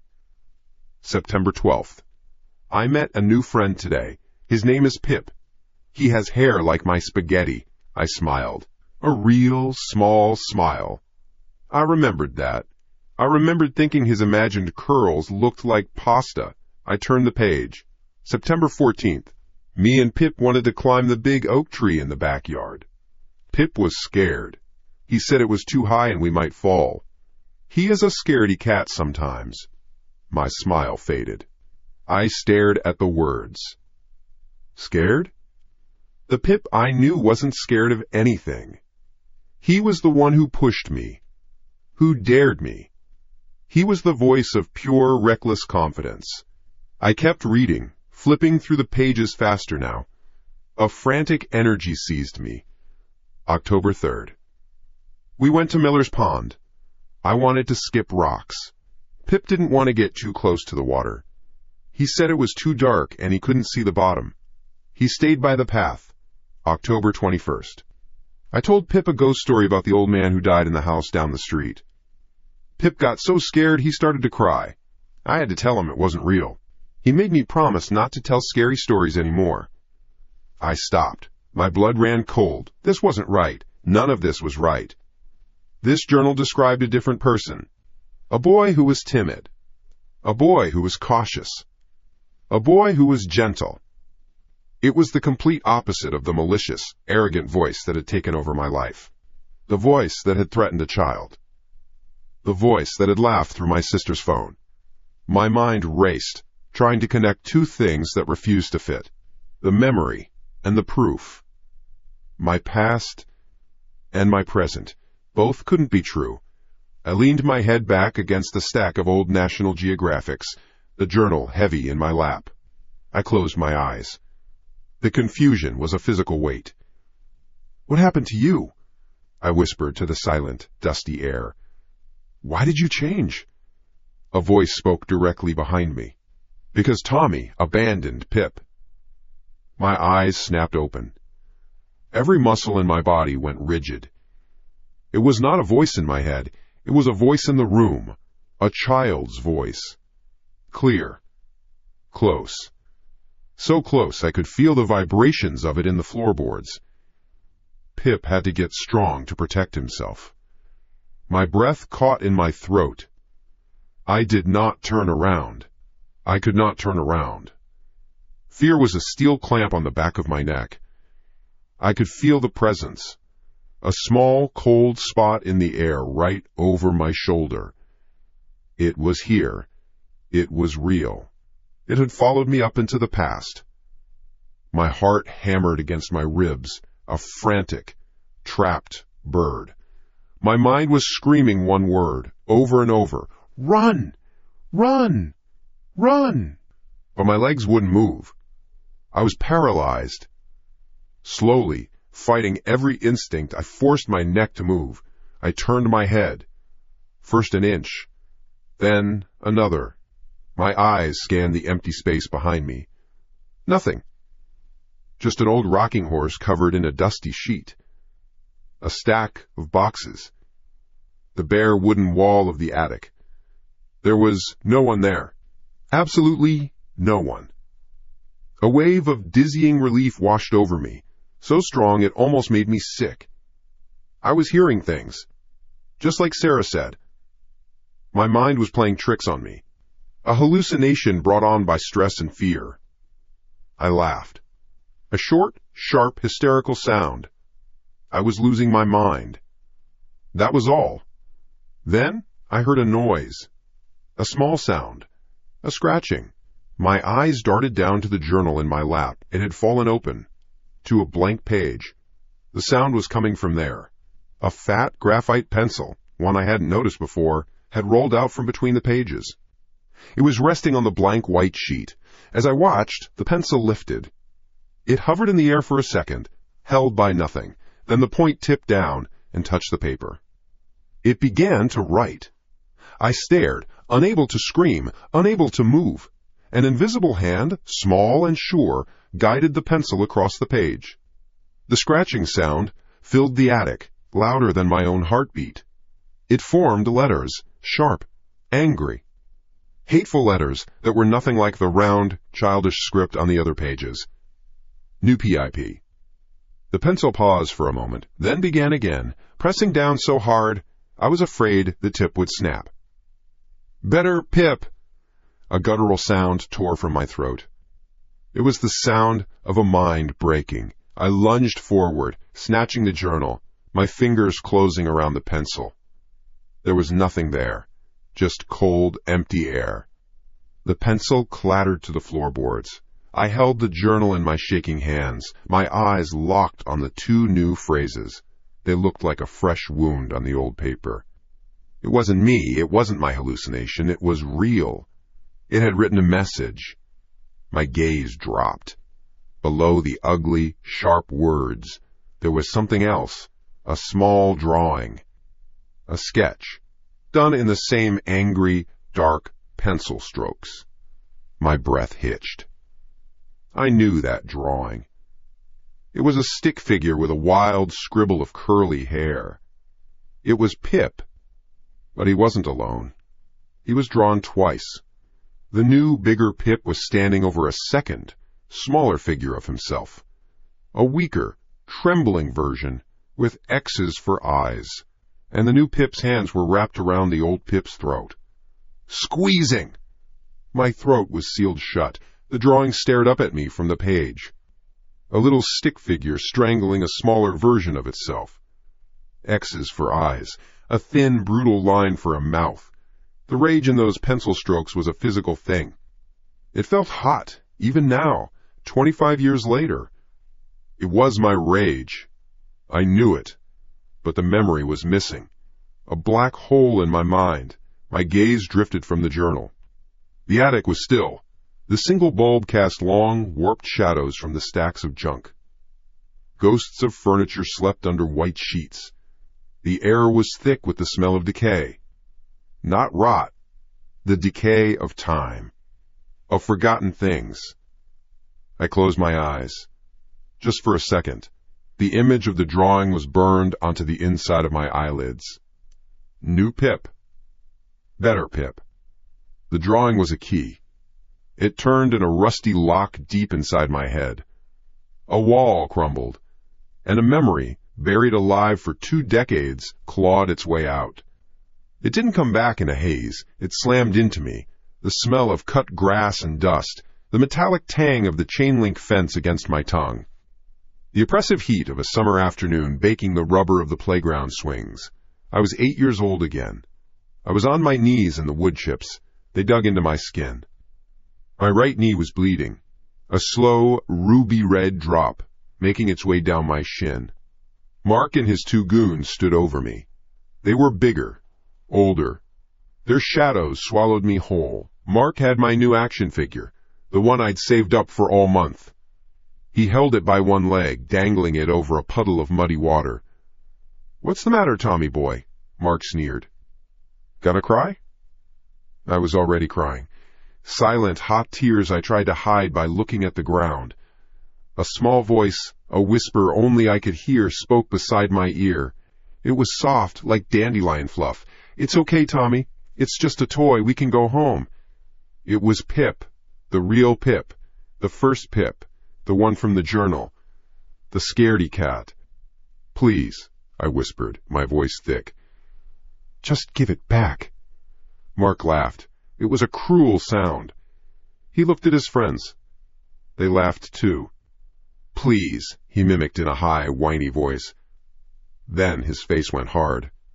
Or what? He dropped the action figure. It landed with a soft splash in the brown water. Something inside me snapped. A wire pulled too tight. The shame, the helplessness, the burning, white-hot anger of a small boy who had no power. The gentle voice whispered again. Let's just go, Tommy. They're mean. We can't do anything. I squeezed my eyes shut. My fists clenched in the wood chips, splinters digging under my nails. My whole body was shaking. Not with fear, with hate. A pure, perfect hate I had never felt before. And I screamed at the voice in my head, not out loud, but inside with all the force of my tiny, broken heart. No! I wish you weren't a coward. I wish you were strong. I wish you could hurt them. I wish you could make them pay. The memory flickered, shifted. The playground faded. I was in my room now.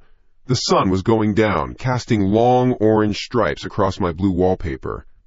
The broken, muddy action figure sat on my desk like a corpse. My journal was open in front of me. I had a pencil in my hand, a big black one. My grip was so tight my knuckles were white. I was staring at a drawing I had made of Pip. A friendly little stick figure with a scribble of spaghetti hair and a dot-to-dot smile. The scaredy cat. The useless friend. A cold certainty settled over me. It wasn't my voice anymore. It was mine, but deeper. Colder. It knew what had to be done. He's weak. We need a new one. A better one. My hand started to move. I wasn't drawing. I was performing surgery. An exorcism. I scratched over the simple smile, turning it into a wide, jagged grin that stretched from one side of the paper face to the other. I stabbed at the simple dot eyes, turning them into angry slits. I scribbled over the spaghetti hair, making it a wild, chaotic mess. I made his stick body bigger, stronger. I leaned down close to the page, the lead of the pencil just inches from the paper. The smell of graphite and wood filled my nose. And I spoke to the drawing. A low, conspiratorial whisper.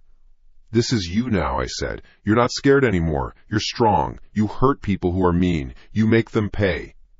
The warped little monster on the page seemed to stare back at me. I could feel it. A flicker of something. An agreement. You have to promise. I whispered, my voice trembling with a terrible new power. You have to punish them. All of them. You promise me. And in the deep, quiet parts of my own mind, I heard a new voice answer. Not the soft, gentle whisper of the old Pip. This one was different. It was sharp. Eager. Promise. The memory shattered. I was back in the attic. My name was Tom. I was 33 years old. I was on my ASS on the dusty floorboards, the journal lying open in my lap. My heart was a drum solo against my ribs. My breath came in short, sharp gasps. It wasn't a nightmare. It wasn't a hallucination. It was a memory. I had done that. I had made that wish. I had drawn that monster. I had made that deal. You remembered. The voice was not in my head. It was in the room. It came from the shadows in the corner, by the old rocking horse. A child's voice, but not the soft one from the playground. It was the other one, the sharp one, the eager one. I didn't move. I couldn't. The fear was a physical thing, a block of ice that had formed in my chest and was spreading through my veins. Run! My brain screamed the word. Just run! Get out! Get out now! But my limbs wouldn't obey. I was pinned to the floor by the weight of my own past. Slowly, a shape began to separate itself from the deeper darkness. It wasn't solid. It was like a heat haze in the cold air, a distortion. It had the rough shape of a boy, small, but the lines of it were wrong. Too sharp. The way it moved was wrong. A series of tiny, jerking motions, like a stop-motion puppet coming to life. It stepped out from behind the rocking horse and into the weak yellow light. It had no real face, just a smudge of shadow where a face should be. But I could feel its eyes on me, and I could feel it smiling. That wide, jagged, hateful smile. "It took you a long time," the thing said. Its voice was clear and close, the voice from my sister's phone. The voice that had whispered behind me moments ago. Pip was getting bored. "You killed him," I managed to force the words out. My throat was raw. The drawing. "You killed the other Pip." The shadowy form tilted its head. A gesture of mock curiosity.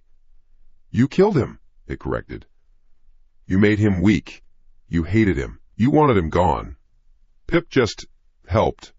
You gave the order." I shook my head, a useless, spastic motion.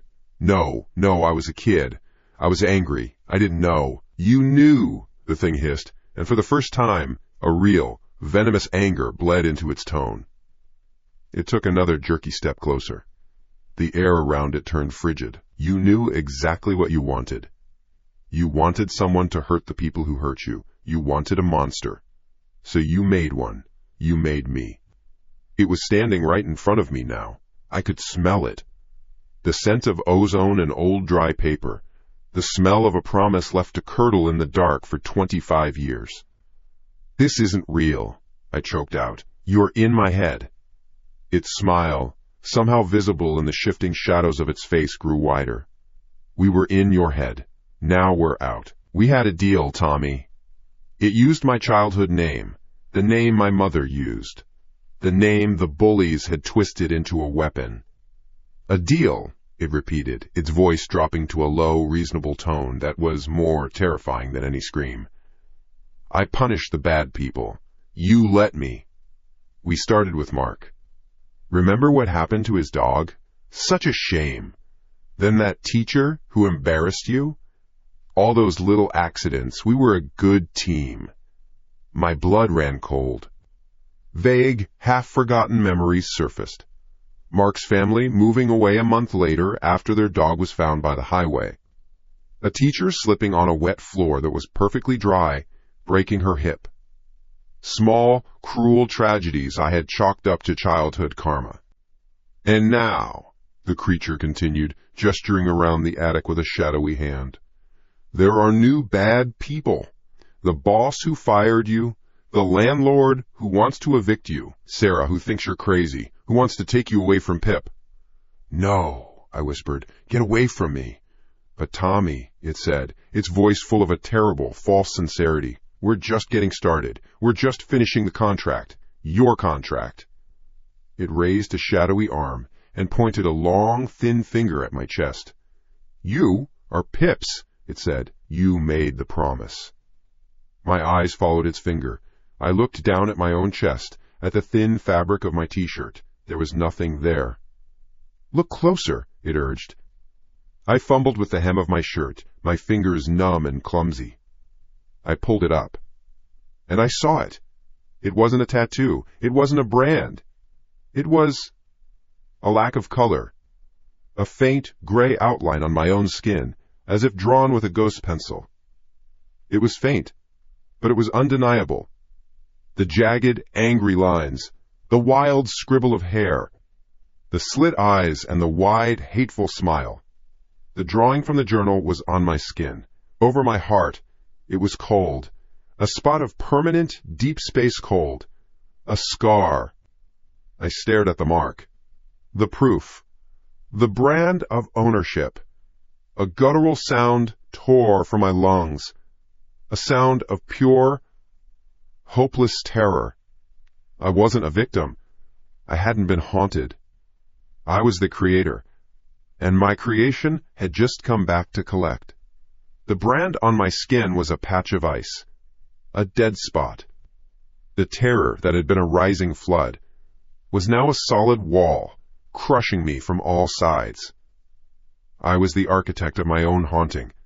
No! The word was a puff of air. Useless. I scrambled backward, crab-walking on the dusty floorboards, trying to put space between me and the thing I made. Not me. I was a kid. The creature, this new, wrong Pip, didn't follow. It just stood there, a distortion in the weak light. A hole in the world shaped like a boy. "We were a good team, Tommy," it repeated, its voice a needle of ice in my ear. "We took care of them. Now there are new ones." My mind flashed with images. My boss, Mr. Henderson, with his smug smile as he slid the pink slip across the desk. My landlord, taping an eviction notice to my door. Sarah, on the phone, her voice tight with a pity I couldn't stand, telling me I needed professional help. They were all bad people. The thought came out of nowhere. It was mine, but it felt like it was planted there. It was a cold, hard fact. They were bad. They deserved. I shook my head, trying to dislodge the thought like water in my ear. This was wrong. All of it. The creature wasn't strong, it was a parasite. And the thing it fed on was my own weakness. My hate.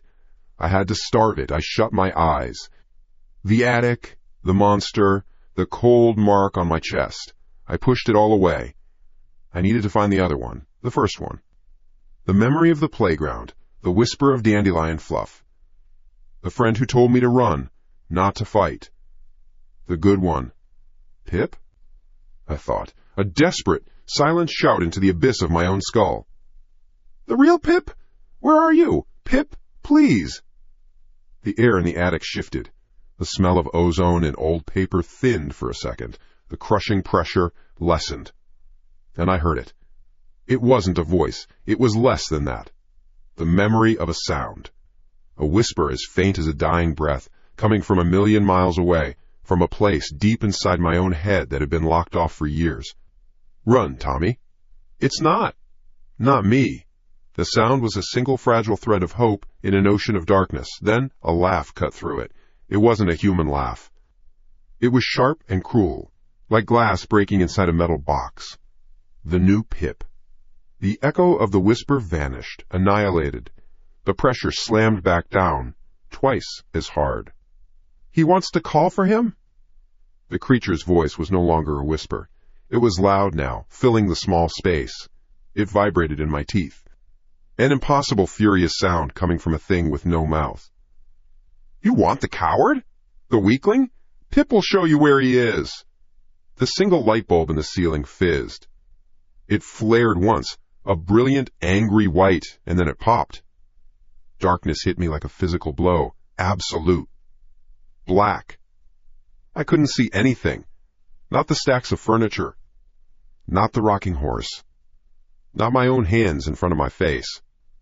My heart hammered against my ribs, a trapped bird trying to break free. I could hear my own breathing, ragged and loud. Something scraped across the floor to my left. A heavy box, maybe. Another scrape, to my right. A metallic clatter, like an old lamp tipping over. It wasn't just dark. The room was coming alive. You want to hide, Tommy? Pip's voice was everywhere now. It came from the corners, from the ceiling, from right beside my ear. Okay. Let's play a game. Let's play hide and seek. The floor beneath me dissolved. It wasn't a fall. It was a pull. A violent, nauseating yank into somewhere else. One moment I was on solid wood. The next I was floating in a cold, gray void. There was no up or down. Just a swirling mist of shadow and regret. This was the place inside my head. The attic I'd locked and thrown away the key to. And I wasn't alone. Across the gray emptiness, I saw him. A faint, shimmering outline of a stick figure boy. He was huddled on the non-existent floor, his knees pulled to his chest. He was flickering, like a bad TV signal, almost transparent. It was him. The first Pip. The real Pip. Thick, black chains, like solidified shadow, were wrapped around his arms and legs. They weren't attached to anything. They just seemed to grow out of the darkness itself, pinning him in place. Standing over him, one foot planted firmly on the chains, was the other one. The new Pip. Here in this mental landscape, it was more solid. Sharper. Its jagged smile was a crack in reality. See, Tommy? The monster said, its voice smug. It gestured to the chained figure. He's still here. Just quiet. He wasn't strong enough for you. He wanted you to run, to cry, to lose. He was useless. The chained figure looked up. Its face was a simple sketch of sadness. Its dot eyes found mine across the void. They were filled with a terror that mirrored my own. I tried to move toward him. I tried to scream his name. But I had no body here, no voice. I was just a point of awareness, a helpless spectator in my own mind. You wanted someone to make them pay, New Pip continued, its shadowy form seeming to swell with power. You wanted a winner. You wanted me. It kicked one of the chains, and the faint figure of old Pip flinched, flickering more violently. He's too weak. He doesn't deserve you. Old Pip looked at me, desperate. His little pencil-lined mouth opened, but no sound came out. He strained, his entire form vibrating with the effort. I focused on him, pouring all my will into just hearing him. He mouthed a word. Run. Then he took a shuddering breath, his faint form growing even more transparent, as if the effort was erasing him. He looked past me, his simple dot eyes wide with a new, more immediate fear. He wasn't looking at me anymore. He was looking at something behind me. His mouth moved again. 3 words, broken, silent. But I saw them. I understood them. Behind you, the world snapped back. I was thrown out of the vision, slammed back into my body with the force of a car crash. I hit the attic floor hard, the wind knocked out of me. I gasped, sucking in the dusty air. The darkness was gone. The weak yellow light from the hallway downstairs crept up the stairs, casting long, familiar shadows. Everything was still. The boxes were where they had been. The rocking horse was motionless. It was just a vision, an attack. I pushed myself up onto my hands and knees, my body trembling. My head was pounding. Behind you. The words echoed in my skull. I scrambled to my feet, my back hitting the rough timber wall of the attic. My eyes darted around the room. Nothing. Just junk and shadows. My gaze fell on a tall, warped mirror leaning against the far wall, its surface clouded with a film of grime. I could see my own reflection. A pathetic shape, wild-eyed, covered in dust, shirt pulled up from where I'd stared at the mark on my chest. I took a step closer, then another. My heart was still a runaway drum solo. I needed to see my face. I needed to see that I was alone. I saw my reflection. Scared, sweaty, real, and behind me, standing just over my right shoulder, was the smudge of shadow, the wrong Pip. It was there in the mirror, a heat haze of wrongness right behind me. I didn't scream. I couldn't. My breath was gone. The thing in the mirror wasn't looking at me. Its featureless face, the place where its head should be, was tilted. It was looking past me, out of the small, grimy attic window that overlooked the street 5 stories below. And in the reflection, I could see the awful, jagged, hateful smile form on its shadowy face. It was a smile of recognition, a smile for a friend. My blood turned to ice. My eyes, in the mirror, followed its gaze. I looked at the reflection of the window. And standing there, outside the window, on the other side of the glass, 5 floors up from the unforgiving concrete, was a silhouette. A solid shape of a person, dark against the city lights. It wasn't a ghost. It wasn't a hallucination. It was a real person, standing impossibly in the empty air. The figure outside the window raised a hand, and in the mirror, the shadowy thing at my shoulder, my creation, raised its own hand in reply, waving back. The mirror's lie was absolute, a perfect, impossible picture. My creation waving to a solid man standing in the empty night sky. My legs unlocked. I didn't think. I just moved. I spun from the mirror, my feet tangling on the warped floorboards, and threw myself toward the small, grimy window at the far end of the attic. My shoulder hit the wall. Pain shot down my arm. I didn't care. I shoved aside a stack of old magazines, my hands slick with sweat and grime, and pressed my face to the cold glass. My breath fogged it instantly. I wiped it away with the back of my hand. I stared down. 5 stories of empty air. The street below was a quiet canyon of parked cars and yellow streetlights. A single cab rolled past, its taillights bleeding red into the dark. There was no one there, no silhouette, no man standing on nothing. There was only the street and the unforgiving concrete. My heart hammered against my ribs, a wild, painful rhythm. What did I just see? What the hell did I see? I scanned the rooftops of the opposite buildings. The fire escapes. Nothing. No one. Just brick walls and dark windows. A trick of the light. It had to be. A reflection on a reflection. The grime on the window. The dirt on the mirror. The popping light bulb. My own goddamn mind, snapping under the pressure. It wasn't real. It couldn't be. Pip was a thing in my head. A cancer I grew myself. He couldn't interact with the real world. He couldn't wave to a real person. I sagged against the wall, sliding down until I was sitting on the floor. Dust puffed up around me. I buried my face in my hands, trying to rub the image out of my skull. The shadow in the mirror. The shape outside the window. The wave. A shared, friendly gesture between two impossibilities.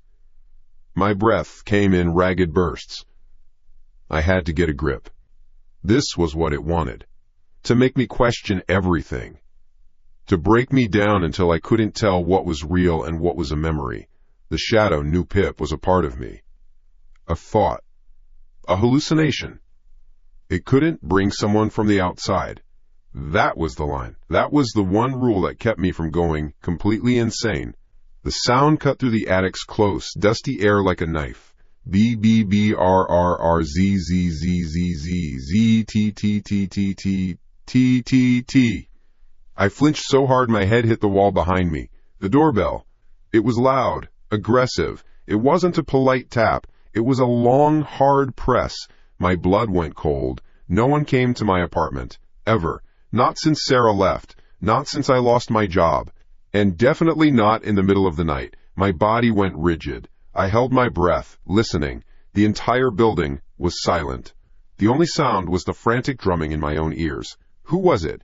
The landlord? Come to finally throw me out in person? Cops, responding to a noise complaint I didn't make? B B B R R R Z Z Z Z Z T T T T T. Again, longer this time, impatient. Don't answer it, Tommy. Pip's new voice, the jagged one, was a whisper of static in my head. It's for them. Not for us. I ignored it. I got to my feet, every muscle tight. I had to know. I moved out of the attic, my bare feet silent on the creaking stairs leading down to my small hallway. The weak light from the hall seemed dimmer now, threatened by the deep darkness of the apartment. I crept toward the front door, my back scraping along the wall. The door was a solid rectangle of wood and metal, my only barrier to whatever was on the other side. I reached it. I put my forehead against the cool wood, listening. Nothing. Just the low hum of the building. My hand, shaking, reached for the peephole cover. I slid the little metal plate aside. I squeezed one eye shut and pressed the other to the fisheye lens. The hallway outside was distorted, curved. Standing there was a woman. She was in her 40s? Maybe. She wore a dark pantsuit, professionally tailored. Her hair was pulled back in a neat, severe bun. She held a leather-bound clipboard to her chest. She looked like a census taker or a corporate drone. She looked completely, utterly normal, and that was the most terrifying thing I had seen all night. She wasn't looking at the door. She was looking slightly up, as if she knew exactly where my peephole was and was deliberately avoiding my gaze. After a moment, she seemed to sense I was watching. She adjusted her grip on the clipboard and looked directly into the lens. Her eyes were dark, calm, and empty. "Mr. Thomas Miller," she said. Her voice was muffled by the door, but clear. It was calm, measured. I didn't answer. I didn't breathe. "My name is Dr. Eris," she continued, her voice unwavering. "I'm with the Institute for Applied Psychological Studies. We received a report of an individual in this building experiencing a significant state of distress. We were in the area, and our protocol is to make a courtesy wellness check. May I come in for a moment?" Institute for Applied Psychological Studies. It sounded fake. It sounded like a name someone made up on the spot to sound official. My mind raced. Who would report me? My landlord? A neighbor who heard me yelling at myself? Sarah? Did she finally do what she threatened and call someone? They're lying, Pip hissed in my mind. The voice was sharper now, angry. They want to take me. To take us. Tell her to go away. I'm fine, I said. My own voice was a dry croak. I tried again, louder. I'm fine. You have the wrong apartment. There was a pause. I watched her through the peephole. She didn't react. She didn't look surprised or frustrated.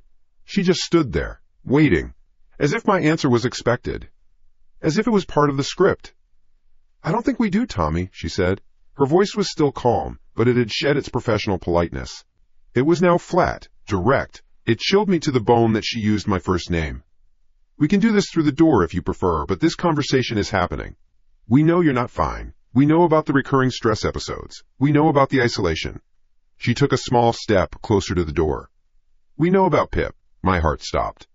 The name hit me like a physical blow. The air rushed out of my lungs. I stumbled back from the door, a wave of dizziness washing over me. No. It wasn't possible. It was a secret I had buried for 25 years, a name I hadn't said aloud since I was a child. Not to my parents. Not to a therapist. Not even to Sarah. There was no report. No file. No records. There was no way for her to know that name. She's a monster, Tommy, the voice screamed in my skull, a chorus of panic and rage. She's a witch. She read your mind. She wants to cut me out of you. Don't let her in. I scrambled back to the door, pressing my eye to the peephole again. She was still there, motionless, a statue in a pantsuit. How? I whispered, my throat tight. How do you know that name? We know a lot of things, Dr. Eris said, her voice a detached, clinical instrument. We know you created him when you were 7, after the incident at the old quarry. We know he was your coping mechanism, a way to process guilt. And we know he's back. She paused, letting the words sink in. We can help you, Tommy. We can help you get him back under control. Control. The word twisted in my gut. She said it like Pip was a misbehaving dog. Not a hallucination. Not a symptom of a breakdown. A real thing. A separate entity that could be controlled. She's the liar, Pip shrieked. Not me. I'm you. I'm the part of you that's strong. The part that wins. She wants to make you weak again. Like him. Like the other one. The image of the faint, flickering stick figure boy chained in the gray void flashed in my mind. The one who told me to run. The woman at the door. She wasn't talking about him. She was talking about the new one. The shadow. You don't know anything, I spat, my fear turning to a hot, defensive anger. You're from some cult, or you're trying to scam me. Get the hell away from my door before I call the cops. The police are not equipped to handle this, Tommy, she said. Her tone was one of finality, of a decision being made. And neither are you, not anymore. Her face through the peephole shifted, a subtle change. The professional mask cracked, and for a split second, I saw something else underneath, something cold and calculating. She looked down at her clipboard, then back at the peephole. The pact must be honored, she said. The words were quiet, but they hit me harder than a shout. Those are the rules of the experiment. The world tilted. My brain short-circuited. Experiment. The word echoed in the sudden, ringing silence of my own mind. Experiment? It didn't make sense. It was just a word, a random, insane word. It meant nothing. But it meant everything. My hands felt numb. I stared through the peephole, my vision fixed on her face. I saw her lips move, pulling back from her teeth. It wasn't a smile. It was a mechanical function, a baring of teeth that held no humor, no warmth. It was the most terrible expression I had ever seen. It was the detached, placid look of a scientist who has just confirmed a hypothesis, a look that said, ah, there it is, the expected reaction. She's the one, Pip whispered, the voice no longer a scream but a low, dangerous growl. She's one of them, the bad people. We have to make her go away. And just as the thought entered my head, the woman, Dr. Eris, moved. She lowered her clipboard. In her other hand, she was holding a tablet. A slim, black rectangle. She held it up, angling the screen directly toward my door, directly toward the peephole. She knew I was still watching. The screen lit up. It was a dark interface, covered in moving lines and numbers that meant nothing to me, except for the column on the left. It had labels. Heart rate, 148 BPM, peak. Respiration, 32. erratic. Cortisol level, 8.7, acute stress. Neural activity, AMYGDALA, critical. It was a dashboard, a status report. It took me a second to understand what I was looking at. A long, horrifying second. Those weren't just numbers, those were my numbers. That was me. It was a live feed of the terror flooding my own body. She was watching my panic on a screen. My gaze dropped to the bottom of the tablet. There was a section labeled Notes. A single line of text was blinking there, a new entry that had just been logged. It glowed a faint, clinical green. Backquote, subject is now aware of the manipulator. External stimulus successful. Backquote. And then, as I watched, frozen, a new line of text typed itself out below it. Backquote. Commencing phase 3. Backquote. The screen was a window into my own terror. Phase 3. The words meant nothing and everything. A sterile, corporate term for the end of my world. My mind went blank. The peephole fell from my eye. I stumbled back from the door, my bare feet clumsy on the floorboards. The tablet. The numbers. My heart. My breath. Commencing phase 3. It's a trick. It's a lie. But it wasn't. You can't fake that kind of data. You can't fake a live feed of a man's soul coming apart. This wasn't a haunting. This wasn't a breakdown. It was an observation. I wasn't losing my mind. I was being driven out of it. They see us. Tommy. Pip's jagged voice clawed at the inside of my skull, a sound of pure panic. They see everything. Look what you did. You looked. You let them see you. Shut up, I mouthed, my voice a dead thing in my throat. I couldn't stay here. This apartment wasn't a home. It was a cage, a terrarium.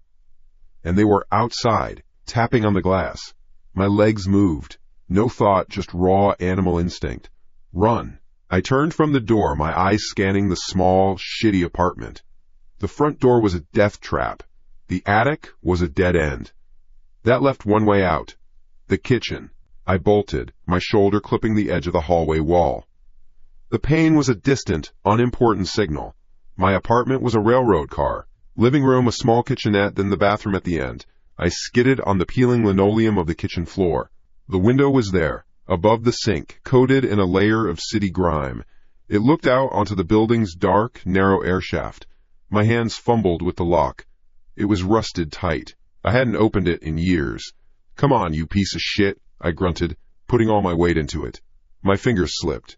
I slammed my palm against the latch. It gave way with a sharp crack. I shoved the window up. It screeched in protest. Cold, damp air, thick with the smell of garbage and rain, rushed in. I looked down. The fire escape platform was just below, a grid of rusty skeletal iron. My only chance. I hoisted myself onto the sink, my feet slipping on the wet porcelain. I threw one leg out the window, then the other, scraping my side on the frame. My feet landed on the metal grid with a loud clang that echoed in the tight space. I froze, listening. Did they hear that? I crouched low, pressing my back against the brick wall, my heart a frantic drum against my ribs. Silence. Maybe they didn't hear. Maybe they were giving me a head start. Another part of the experiment. Let the rat think it's found a hole in the maze. I didn't care. I moved. I scrambled for the ladder that led down. It was slick with moisture. My hands, sweaty and trembling, fought for a grip. I began to climb down, my movements jerky and loud.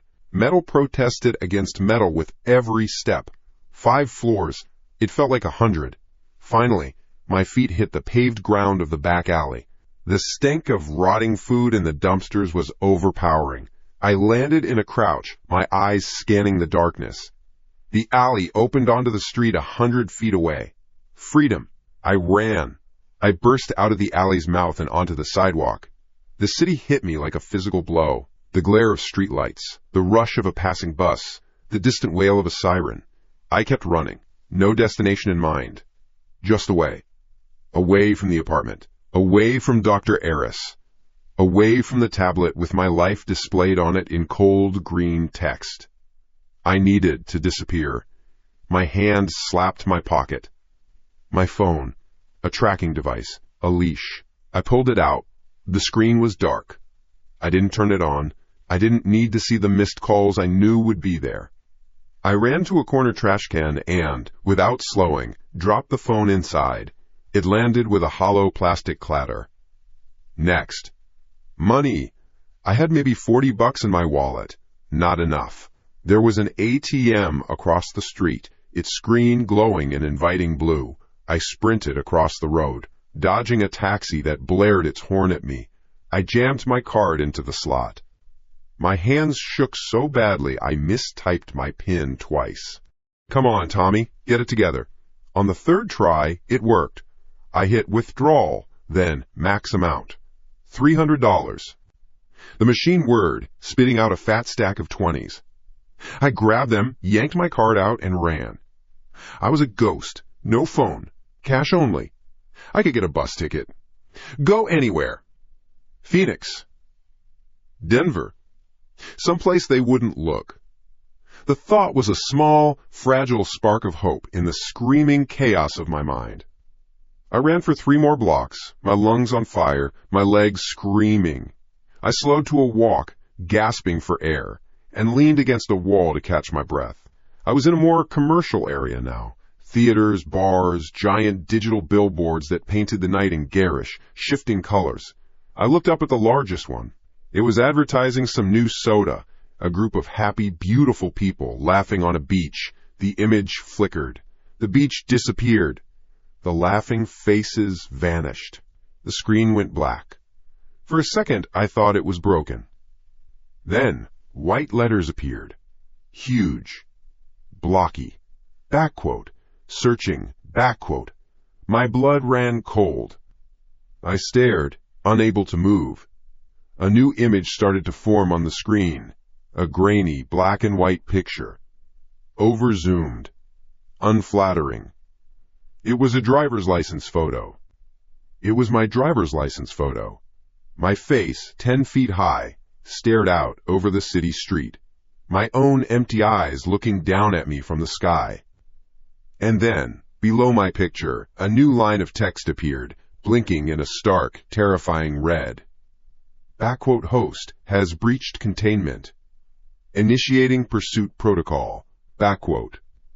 The world stopped. The sounds of the street faded away. It was a prank. A hack. It had to be. It couldn't be real. But then I saw it. The subtle shift. The man walking his dog who slowed his pace, his head tilting up toward the sign. A group of girls leaving a bar, their laughter dying as they pointed. A car slowed, its driver leaning to get a better look. One by one, like flowers turning toward the sun, people on the street were stopping. They were looking at the billboard. Then, they were looking down, their eyes were scanning the crowd. They were looking for me. My heart hammered against my ribs. I pulled the hood of my sweatshirt up, turning my face away, and started walking. Fast. Don't run. Running makes you a target.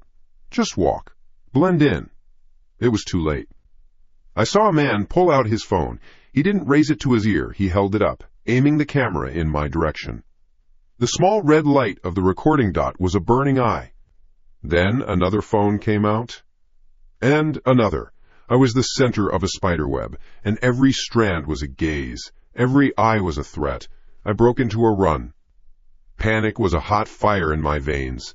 I pushed through the crowd, shoving people aside. I heard angry shouts behind me. I didn't care. I just had to get away.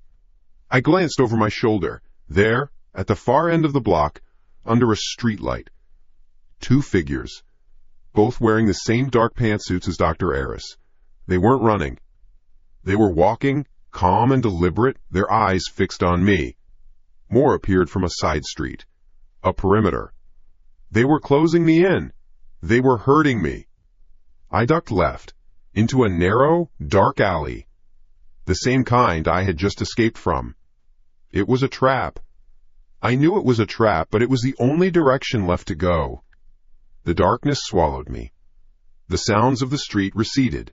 It was just me, the brick walls closing in, and the reek of stale beer and piss. I ran deeper, my feet splashing through unseen puddles. At the back of the alley was a mountain of overflowing trash bags next to a huge metal dumpster. A dead end. Shit. I squeezed myself into the gap between the dumpster and the cold, damp brick wall. I crouched down. pulling my knees to my chest, trying to make myself as small as possible. I held my breath, listening. The only sound was the frantic drumming in my ears. The space stank of decay. A rat skittered somewhere in the darkness. Then I heard them. Footsteps. Slow, steady, clinical, entering the alley. My entire body went rigid. This is it. They've got me. And then a new voice spoke. Not Dr. Eris's. Not the footsteps. A voice inside my own head. It wasn't the jagged, angry rasp of the new Pip. It was something else. It was small, frightened. It was the voice of a child, Tommy. The voice trembled with a fear that felt more real than my own. Tommy. They're here to take us. They're the bad people. Don't let them take Pip. Please. It was a plea. For the first time, the thing inside me wasn't a tormentor. It was a fellow prisoner. It was just as terrified as I was. We were two rats in the same cage, and the scientists were closing in. The footsteps grew closer. A beam from a flashlight cut through the darkness, sweeping across the opposite wall. It moved slowly, methodically. Across the graffiti, the discarded bottles, the damp patches of moss. Closer, closer. I squeezed my eyes shut. I pressed myself harder against the brick, trying to will myself into the wall. My heart was going to explode. The beam swept over the front of the dumpster, inches from my hiding spot. The footsteps stopped. Right there, just on the other side of the garbage. I could hear the person breathing, a calm, even sound. I waited for the shout, for the flashlight to whip around and pin me in its glare, for a hand to grab my shoulder. Instead, I heard the clinical crackle of a radio. The voice was male, detached, professional. It was the voice of a zookeeper reporting on an animal. Subject is in Alley X. Confirmed. There was a pause. The man took a breath. He hadn't seen me. He was just reporting my position. They knew. They always knew. Then he spoke again, and the last of my sanity shattered. Parasitic entity is exhibiting high levels of anxiety, consistent with containment threat. He paused, and I could almost hear the thin, terrible smile in his voice as he read from some unseen monitor. The experiment is proving more successful than anticipated. The experiment. The fucking experiment. The words echoed in the alley, colder than the brick I was pressed against. My breath caught in my lungs. My blood turned to ice. It wasn't a ghost. It wasn't madness. It was a lab. I was the rat. And the thing in my head, the parasite, was part of the test. The flashlight beam outside the dumpster held steady. The calm, even breathing of the man on the radio continued. He was waiting. For what? For backup?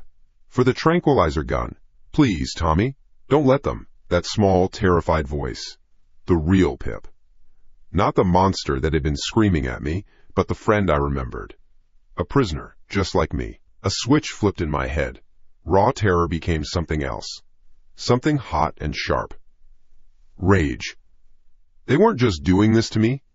They were doing it to him, too. They'd twisted my friend into a weapon and aimed it at my own mind. I moved. There was no thought, only a coiled spring of instinct uncoiling. I didn't push past the dumpster. I went under it. I dropped to my stomach, the grime and slime of the alley floor soaking through my sweatshirt. It stank of piss and rot. I squeezed my body into the gap between the dumpster's wheels, wriggling on my belly like a worm. The clearance was inches. A metal bar scraped my back. I ignored the pain. I emerged on the other side, behind the man. He was still talking into his radio, his back to me, a dark suit, an earpiece. His voice was a low murmur. I didn't hesitate. I rose from my crouch and ran. My feet pounded on the wet pavement, the sound cannonballing down the narrow space. "He's moving!" the man yelled behind me. "West, out of the alley!" I burst onto the street. The city lights were a smear of neon and sodium glare. People were still on their phones, their faces lit by the glow, looking for the man from the billboard. Looking for me. I put my head down and pumped my legs, a ghost moving through a crowd that was hunting him. I didn't know where I was going. I just ran. Block after block. My lungs were on fire. My side was a knot of pain. The city blurred into a nightmare of brick and glass. Away, That was the only direction. Away from the men in suits. Away from the cameras. Away from the experiment. An idea, desperate and insane, sparked in the chaos of my thoughts. A place off their map. A place they wouldn't think of. A place that didn't exist in any database connected to Thomas Miller, the underachiever. A place connected to a past they couldn't read on a screen. Graham's house. The thought was a life raft. It was 20 miles out, in the dead suburbs that time forgot. Abandoned for a decade, ever since she passed. A rotting monument to my childhood. It was perfect. A black hole in my official life. Getting there was a blur. I stole a car. I saw it idling outside a 24-hour convenience store, keys in the ignition, steam rising from the exhaust into the cold night air, some kid running in for a soda. I didn't think. I just opened the door, slid in, and hit the gas. The kid came out and shouted. I saw his face in the rearview mirror, a perfect circle of shock, before I took a hard right and was gone. The drive was a long stretch of paranoia. Every headlight in my mirror was them. Every police car was a trap. The angry voice of the parasite in my head was oddly quiet, replaced by a low, anxious hum. It was like the thing was conserving energy, or maybe it was just as scared as I was. I ditched the car a mile away from the house, leaving it in the parking lot of a closed-down strip mall. I walked the rest of the way, sticking to the shadows of the cookie-cutter suburban houses, all with their lights out. The silence here was different from the city. It was deep. Empty. Then I saw it. The last house on a dead-end street. The paint was peeling in long strips. The lawn was a jungle of weeds, and a shutter hung from a single hinge, banging softly in the wind. A condemned sign was nailed to the porch, faded and curling. It was a carcass of a house. It was my only sanctuary. The back door was my way in, always was. I climbed the rotting steps to the deck, my feet punching through a soft spot in the wood. The door was locked, but the frame was so rotten, I just put my shoulder into it. The wood splintered with a wet crunch. The door swung open into blackness. The smell hit me first. Mildew, dust, and the ghosts of old memories. I stepped inside, pulling the broken doors shut behind me. It was pitch black. I stood still, my eyes trying to adjust, my ears straining. The only sound was my own ragged breathing and the frantic beat of my heart. And then I felt it. A change. The low, anxious hum in my skull faded. The presence of the parasite, the thing that called itself Pip, grew weaker. It was like walking into a dead zone for its signal. Its pressure on my mind lessened. In its place, another feeling rose up. Faint. Sad. It wasn't a voice. It was an echo, a sense of a small, lonely kid in a big, empty house. The real Pip. The one who was scared of the dark. My friend. I was standing in his tomb. My feet moved on their own, guided by a map 20 years old. Through the kitchen, past the faint outline of the old floral-patterned couch in the living room, moonlight cut a pale, dusty line through the grimy windows. I walked toward the stairs. Each step creaked, a gunshot in the silence. I was heading to my old room, our room. The door was ajar. I pushed it open. More dust. More decay. The wallpaper, once covered in cartoon rocket ships, was peeling and stained with water spots. My old bed was just a bare mattress, yellowed and sagging. This was it. The place where it all started. Get out, a voice snarled in my head. The parasite was back. It sounded strained, angry, desperate. Leave this place. Now. No, I whispered into the darkness of the room. Why? Are you scared of something here? This is a bad place. He died here. My blood ran cold. He died here. Not faded away. Died. My eyes scanned the room, landing on a patch of the wall near the mattress. There was a weird bulge under the rocket ship wallpaper. A section where it didn't lie flat. I'd seen it before. I'd made it. A secret I had forgotten until this very second. I walked over, my fingers tracing the uneven surface. Then I dug my nails into the paper. It was brittle and came away in dry flakes. Underneath was a layer of plaster, and under that a layer of older paint. A pale nursery blue. I kept scraping, my heart hammering. With my car keys, I chipped away at the plaster. Chunks fell to the floor, silent in the thick dust. And then I saw it. Crayon. My own childish scrawls, hidden for 2 decades. There were drawings. A stick figure of me. And next to me, a stick figure of Pip. He wasn't the smirking, confident creature I'd half remembered. This Pip was small, crying. Black crayon tears ran down his face. And looming over him was another shape. A big one. It wasn't a person. It was just a shadow. A tall, jagged blot of black crayon, its formless arms reaching for the little crying figure. It had no face, just a solid blackness that seemed to suck the light out of the drawing. My hands started to shake. I knew that shadow. I knew that feeling of wrongness. It was the thing in my head right now. And next to the drawing, in my own clumsy 6-year-old printing, were 2 words. Backquote, don't go backquote. What did you do to him? I said out loud, my voice cracking. I was talking to the wall. I was talking to the thing in my head. The parasite screamed. It wasn't a word. It was a shriek of pure digital feedback and psychic rage that made me stagger back, clutching my head. The room swam. Fool! You know nothing. I know you're not him, I gasped, pressing my palms against my temples. Pip was my friend. He was scared. You're what he was scared of. What are you? I am the upgrade. The voice was a razor blade inside my skull. I am. The cure for the flaw.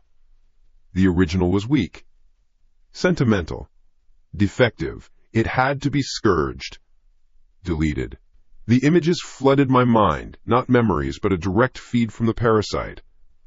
I saw this room, not as it was now, but clean, new. I saw a little boy, me, drawing on the wall. I felt the presence of Pip, a warm, simple comfort. Then I saw the doctors. Not Eris, but others. Their faces were blurry, but their intent was sharp. They called it an unauthorized psychic manifestation, a glitch in the subject's baseline. They had to recalibrate. I saw them target Pip, not with hands, but with something else. A mental frequency. A weaponized thought. I felt his terror, his confusion, his pain. I saw him shrink, get torn apart, his simple consciousness ripped to shreds by their cold, precise attack. And I saw the thing they built in his place, the thing that was talking to me now. A construct, a manufactured predator designed to feed on my fear, to push me, to test me. The shadow in the drawing. My vision cleared. The room was still. The screaming in my head had stopped. It was just me and the ghost of a memory on the wall. You killed him, I choked out. You killed him and took his place. The silence was my answer. Then, a flicker. In the corner of the room, by the dusty mattress, the air shimmered. It was for a bare second, not a man, not a monster. It was the stick figure from the wall, made of faint, wavering light. He was small, he was translucent, and he was looking at me. His crayon tear tracks glowed with a soft, sad light. It was Pip. The real Pip. A ghost in the machine. A fragment left behind. He didn't speak. He just raised a trembling, see-through hand and pointed. Not at me. Not at the drawing. He pointed down. At the floor. At one specific, loose-looking floorboard next to the wall. A whisper, so faint it was barely there, brushed against my mind. It wasn't the parasite's snarl. It was a child's voice, tired and worn thin. They did this to others. And then he was gone. The shimmer vanished. The room was just a room again. Cold, empty, silent. I was alone, more alone than I had ever been in my life. I stared at the floorboard, the last message from my murdered friend hanging in the air. I wasn't the first rat in this maze. I was just the latest. And somewhere, in another room, In another city was another subject. And another, and another. The experiment was bigger than I could have ever imagined. My knees hit the floorboards, the impact sending a puff of dust into the air. The ghost of a whisper clung to the silence. They did this to others. The floorboard Pip had pointed to was warped, its edge slightly raised. My fingers were numb, clumsy. I jammed them into the gap, pulling. The old wood groaned. Splinters bit into my skin. With a final wrenching tug, it came loose with a sound like a breaking bone. The darkness underneath was absolute. A black square cut out of the floor. The smell that rose from it wasn't the damp rot of the house. It was something else. A cold, sterile smell. Like a hospital. Like metal. My hand hesitated, then plunged into the void. My fingers brushed against something smooth and freezing cold. I recoiled at the touch, then forced my hand back in. I gripped the object and pulled. It was a box. A gray metal box, about the size of a shoebox. No lock, just two simple latches on the front. It felt heavy. Too heavy. A coldness seemed to bleed from it, seeping into my hands, up my arms. A dead weight. My heart hammered against my ribs. The thing in my head was quiet. Too quiet. It was watching, waiting. I placed the box on the dusty floor and flicked open the latches. The clicks were loud in the dead room. I lifted the lid. Files. Manila folders. Packed tight. They looked new. Out of place in this tomb of a house. I pulled the first one out. A name was typed on the tab. Eliza Vance. I opened it. A photograph was clipped to the inside. A woman, maybe mid-30s, with tired eyes and a forced smile. A typed summary underneath. Subject number 4, the blocked artist. Baseline profile, painter. Exhibited early promise, now creatively barren for 5 years. Prone to depression. Professional jealousy. Implant profile, Muse construct, designated Anya. Designed to offer inspiration tied to transgression. Goal, observe the erosion of moral boundaries in pursuit of creative fulfillment. My breath hitched. I dropped the folder and grabbed another. Marcus Thorne. Picture of a man in a sharp suit, radiating confidence. Subject number 6, the successful facade. Baseline profile, corporate litigator. Success built on suppressed evidence and witness intimidation. Deep-seated paranoia regarding exposure. Implant profile, witness construct designated Bobby. Designed to manifest as the sole witness to past crimes. Goal, measure psychological degradation under sustained, targeted gaslighting. Another, and another. A trauma survivor whose grief was twisted into a tool for control.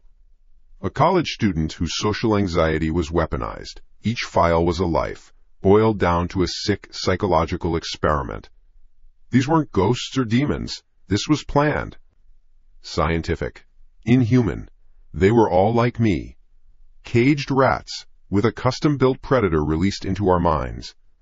The project name was stamped in red ink at the bottom of each summary.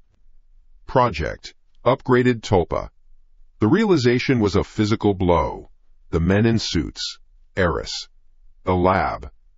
Pip. The real Pip wasn't just a glitch they had to patch. He was raw material. They saw a kid with a powerful imagination, an unauthorized psychic manifestation, and they didn't try to help him. They saw an opportunity. They killed my friend to build a better weapon. My hand shook as I dug through the remaining files. I knew what I was looking for. Knew it with a certainty that made me sick to my stomach. It was at the very bottom. My own name stared up at me from the tab. Thomas Miller. I pulled it out. My own high school yearbook photo was clipped to the page. I looked so stupidly hopeful. A lifetime ago. I forced myself to read the text below it. Subject number 7. The underachiever. Baseline profile. High potential in youth, currently in cycle of low-paying jobs and social withdrawal. exhibits toxic nostalgia and a crippling sense of powerlessness. Original anomaly, naturally occurring imaginary companion, PIP. Weak, sentimental, inhibitive, deemed defective.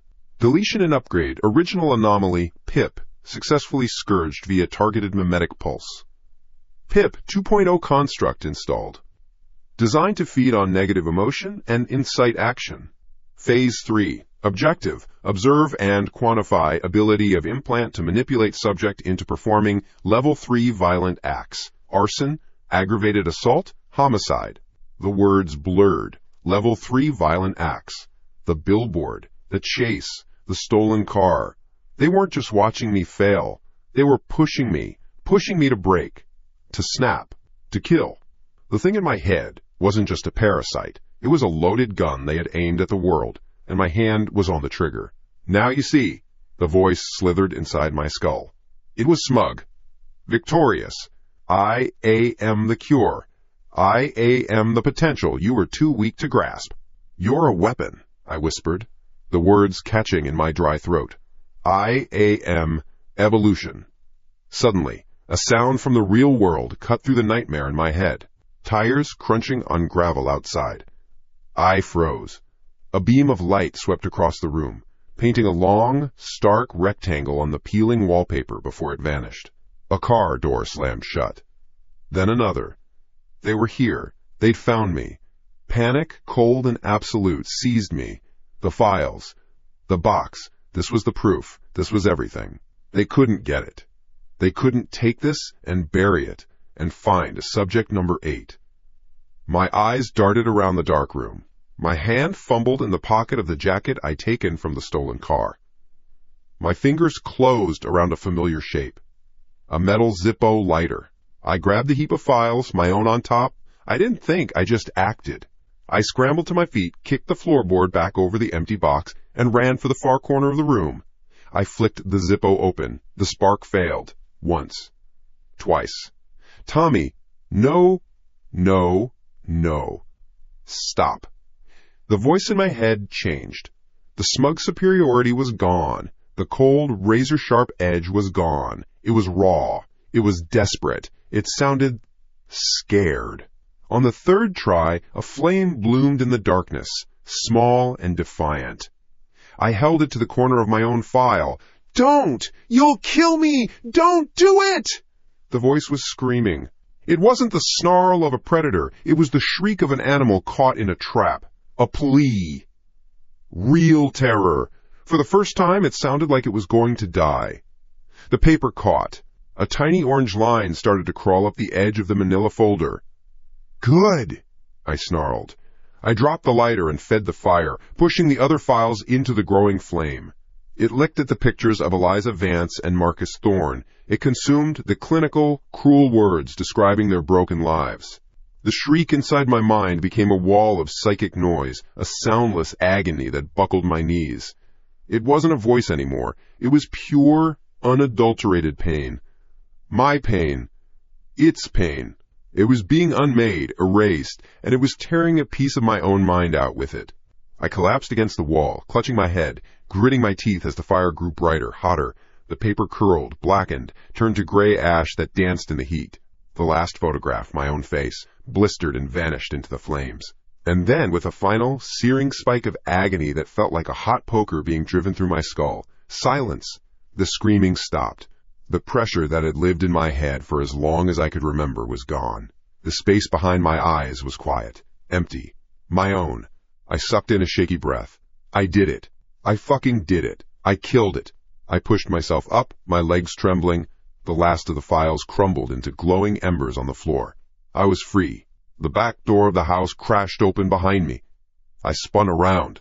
2 figures were framed in the doorway, black silhouettes against the pale moonlight. They moved with a calm, unhurried purpose. They weren't here to fight. I saw the glint of metal in their hands, not guns, something else. One of them, a woman, stepped forward. Her face was calm, professional. She looked at the smoldering pile of ash on the floor, then at me. A small, thin smile touched her lips. "Thank you for your cooperation, Thomas," she said, her voice even and smooth. She raised the device in her hand. A taser. Phase 3 is complete. The hiss and crackle of the taser felt like a lifetime. Then, nothing. I woke up to white walls, white ceiling, white sheets pulled up to my chin. The air smelled clean, like rubbing alcohol and bleach.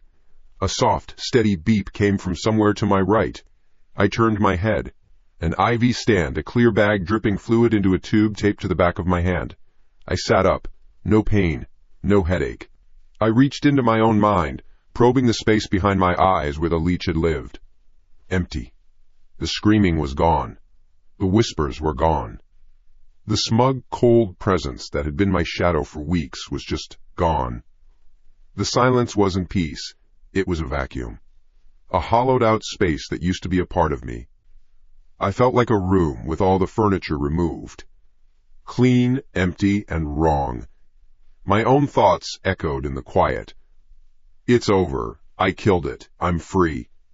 The words had no weight. They just floated in the void. The door clicked open. My sister, Sarah, stood there. Her face was a wreck of tear tracks and guilt. She rushed to the bedside, her hands hovering over my arm, afraid to touch. "Tommy. Oh, God, Tommy," she whispered. "Sarah? What happened? Where am I?" "A private clinic, north of the city," she said, pulling a plastic chair closer. "They called me, the people, the doctors. They said you'd had a complete breakdown. That they found you. The men in suits. The woman with the taser. Doctors. They weren't doctors, Sarah." She flinched, looking away. "They showed me credentials, Tommy. A new experimental program for acute psychosis. They said I was the only family they could reach. They said you were a danger to yourself." Her voice cracked. "They told me you tried to burn down a house. I had to sign the papers. They said it was the only way to help you. I'm so sorry. I didn't know what else to do." I looked at her, at the genuine remorse in her eyes. They hadn't just built a predator for my mind. They had built a perfect cage around my life, using the people I loved as the bars. "It's okay," I said, the words feeling dry and foreign. "It's not your fault. They're releasing you today," she said, forcing a smile. "The head doctor, Dr. Aris, he said the treatment was a complete success, that the episode has passed. He said you just need rest." Aris, a name from the files. He wasn't a doctor, he was a zookeeper, and his prize animal had just been put down. Or so he thought. The drive home was a blur of green trees and gray highway. Sarah tried to fill the silence with small talk, asking if I wanted to stop for food, talking about her job. I answered in one-word sentences. My gaze was fixed on the window, but I wasn't seeing the world outside. I was looking at the reflection. My own face looked like a stranger's, thinner, paler. The eyes were mine, but the light behind them was out. My apartment smelled stale. Sarah had been in to tidy up, but it still felt like a place someone had left in a hurry. She fussed around, making me tea I didn't want, stocking the fridge with food I wouldn't eat. "Will you be okay here alone?" she asked, her hand on the doorknob. "I'll be fine," I said. "I'm just tired." "Call me. Anything you need, Tommy. Anything." The door clicked shut, and the silence rushed back in. It was heavier this time. I walked through the small apartment. Living room, kitchen, bedroom. It was all just a collection of stuff. My stuff. But it felt like I was walking through a museum display of my own life. I stopped in front of the bathroom mirror. I leaned in close, staring into my own pupils. I was looking for a flicker, a shadow, anything. There was nothing, just me. Alone. The thought should have been comforting. It was terrifying. 2 days passed in that silent apartment. The TV stayed off. The phone didn't ring. I ate when I remembered to, slept when my body gave out. The hollowness didn't go away. It settled in, a permanent resident in the space PIP 2.0 used to occupy. I had cut out a cancer, but I was left with a gaping phantom wound. On the third day, I knew I couldn't stay inside anymore. There was one more loose end. One more person I had to face. I took a deep breath, grabbed my keys, and walked out the door. David lived across town in a small starter home with a neat lawn and a basketball hoop over the garage. When he saw me at the door, his face tightened. The last time he'd seen me, I was screaming at him, my eyes wild, accusing him of things that made no sense before I peeled out of his driveway in his own car. The police found it abandoned 3 towns over. "Tom," he said. The word was flat, guarded. "Dave, can I come in?" He hesitated, then stepped back. "Yeah, come on." We sat in his living room. A half-finished puzzle was spread out on the coffee table. A child's laughter drifted in from the backyard. "Sarah called me," he said, not looking at me. "She explained some of it." "I don't expect you to understand," I began, my voice unsteady. "And I know sorry doesn't cut it. The things I said, the car, I wasn't me." He was quiet for a long time, just staring at the puzzle pieces. "You look like you, Tom, but your eyes, it was like there was someone else looking out of them, someone mean." He finally turned to me. "I'm just glad you're okay, that you got help." The lie tasted like acid. Help! I had gotten help the way a wolf gets help from a silver bullet. "The car's fine," he added, trying for a bit of normalcy. "Just a few scratches. Forget about it." We sat in that awkward quiet for a minute. The sheer, banal normality of it all was suffocating. This was what I was supposed to want. This was what the thing in my head had tried to destroy. So why did it feel like a lie? "You want a beer?" he asked. "Yeah, sure." He got up and went to the kitchen. I could hear the pop of bottle caps. I let my head fall back against the couch, closing my eyes. I could get used to this again. I had to. This was real life. The rest was a nightmare, and it was over. The sliding glass door to the backyard opened. "Daddy, I'm out of purple." I opened my eyes. A little girl stood in the doorway, holding up a marker. She had pigtails and a smear of chocolate on her cheek. David's daughter, Chloe. She must be 5 now. She looked at me, her head tilted. David came back in, handing me a cold bottle. "Hey, monkey, say hi to Uncle Tommy." "Hi, Uncle Tommy," she said shyly, hiding behind her father's leg. "Hey, Chloe," I said, managing a small smile. "What are you drawing?" David asked, ruffling her hair. She broke away from his leg and ran back to a small kid's table in the corner of the room, her back to us. "A new friend," she said, her voice muffled as she searched through a box of markers. David chuckled and sat down. "She's got a big imagination, like you used to have." The words hit me like a physical blow. I took a long swallow of beer, the cold liquid doing nothing to calm the sudden tremor in my hand. "Yeah," I said, "like I used to." We talked for another half hour. Baseball. Work. Nothing important. All the while, I was aware of the little girl in the corner. The quiet scratching of her marker on paper was the loudest sound in the room. It was a rhythmic, steady sound. A sound that started to crawl under my skin. I knew I had to leave. The quiet was getting too loud again. "Well, I should probably get going," I said, standing up. "Thanks for the beer, Dave, and for everything." "Any time, man. Don't be a stranger." I walked toward the front door. As I passed the corner, I glanced down at the kids' table. Chloe was holding her drawing up, admiring it. She saw me looking and smiled. A big, innocent, gap-toothed smile. She held the drawing out for me to see. "See?" she said, her voice a proud whisper. "My new friend." My blood went cold. My heart didn't just throb, it stopped. Dead. For one long, silent second. It was a kid's drawing, crayon and marker, a figure with a round head and a stick body. It had a mess of wild, black, curly hair, and a smile, a wide, sharp, knowing smile that stretched from one side of the face to the other. A predator's smile. I knew that smile. It was burned into the back of my skull. "His name's Pip," Chloe said. I couldn't breathe. The air in my lungs turned to ice. I couldn't move. I was rooted to the spot, staring at the crude drawing of the monster I thought I had killed. Chloe lowered the drawing, cradling it like a secret. She leaned her head down close to the paper, her pigtails brushing against the smiling face.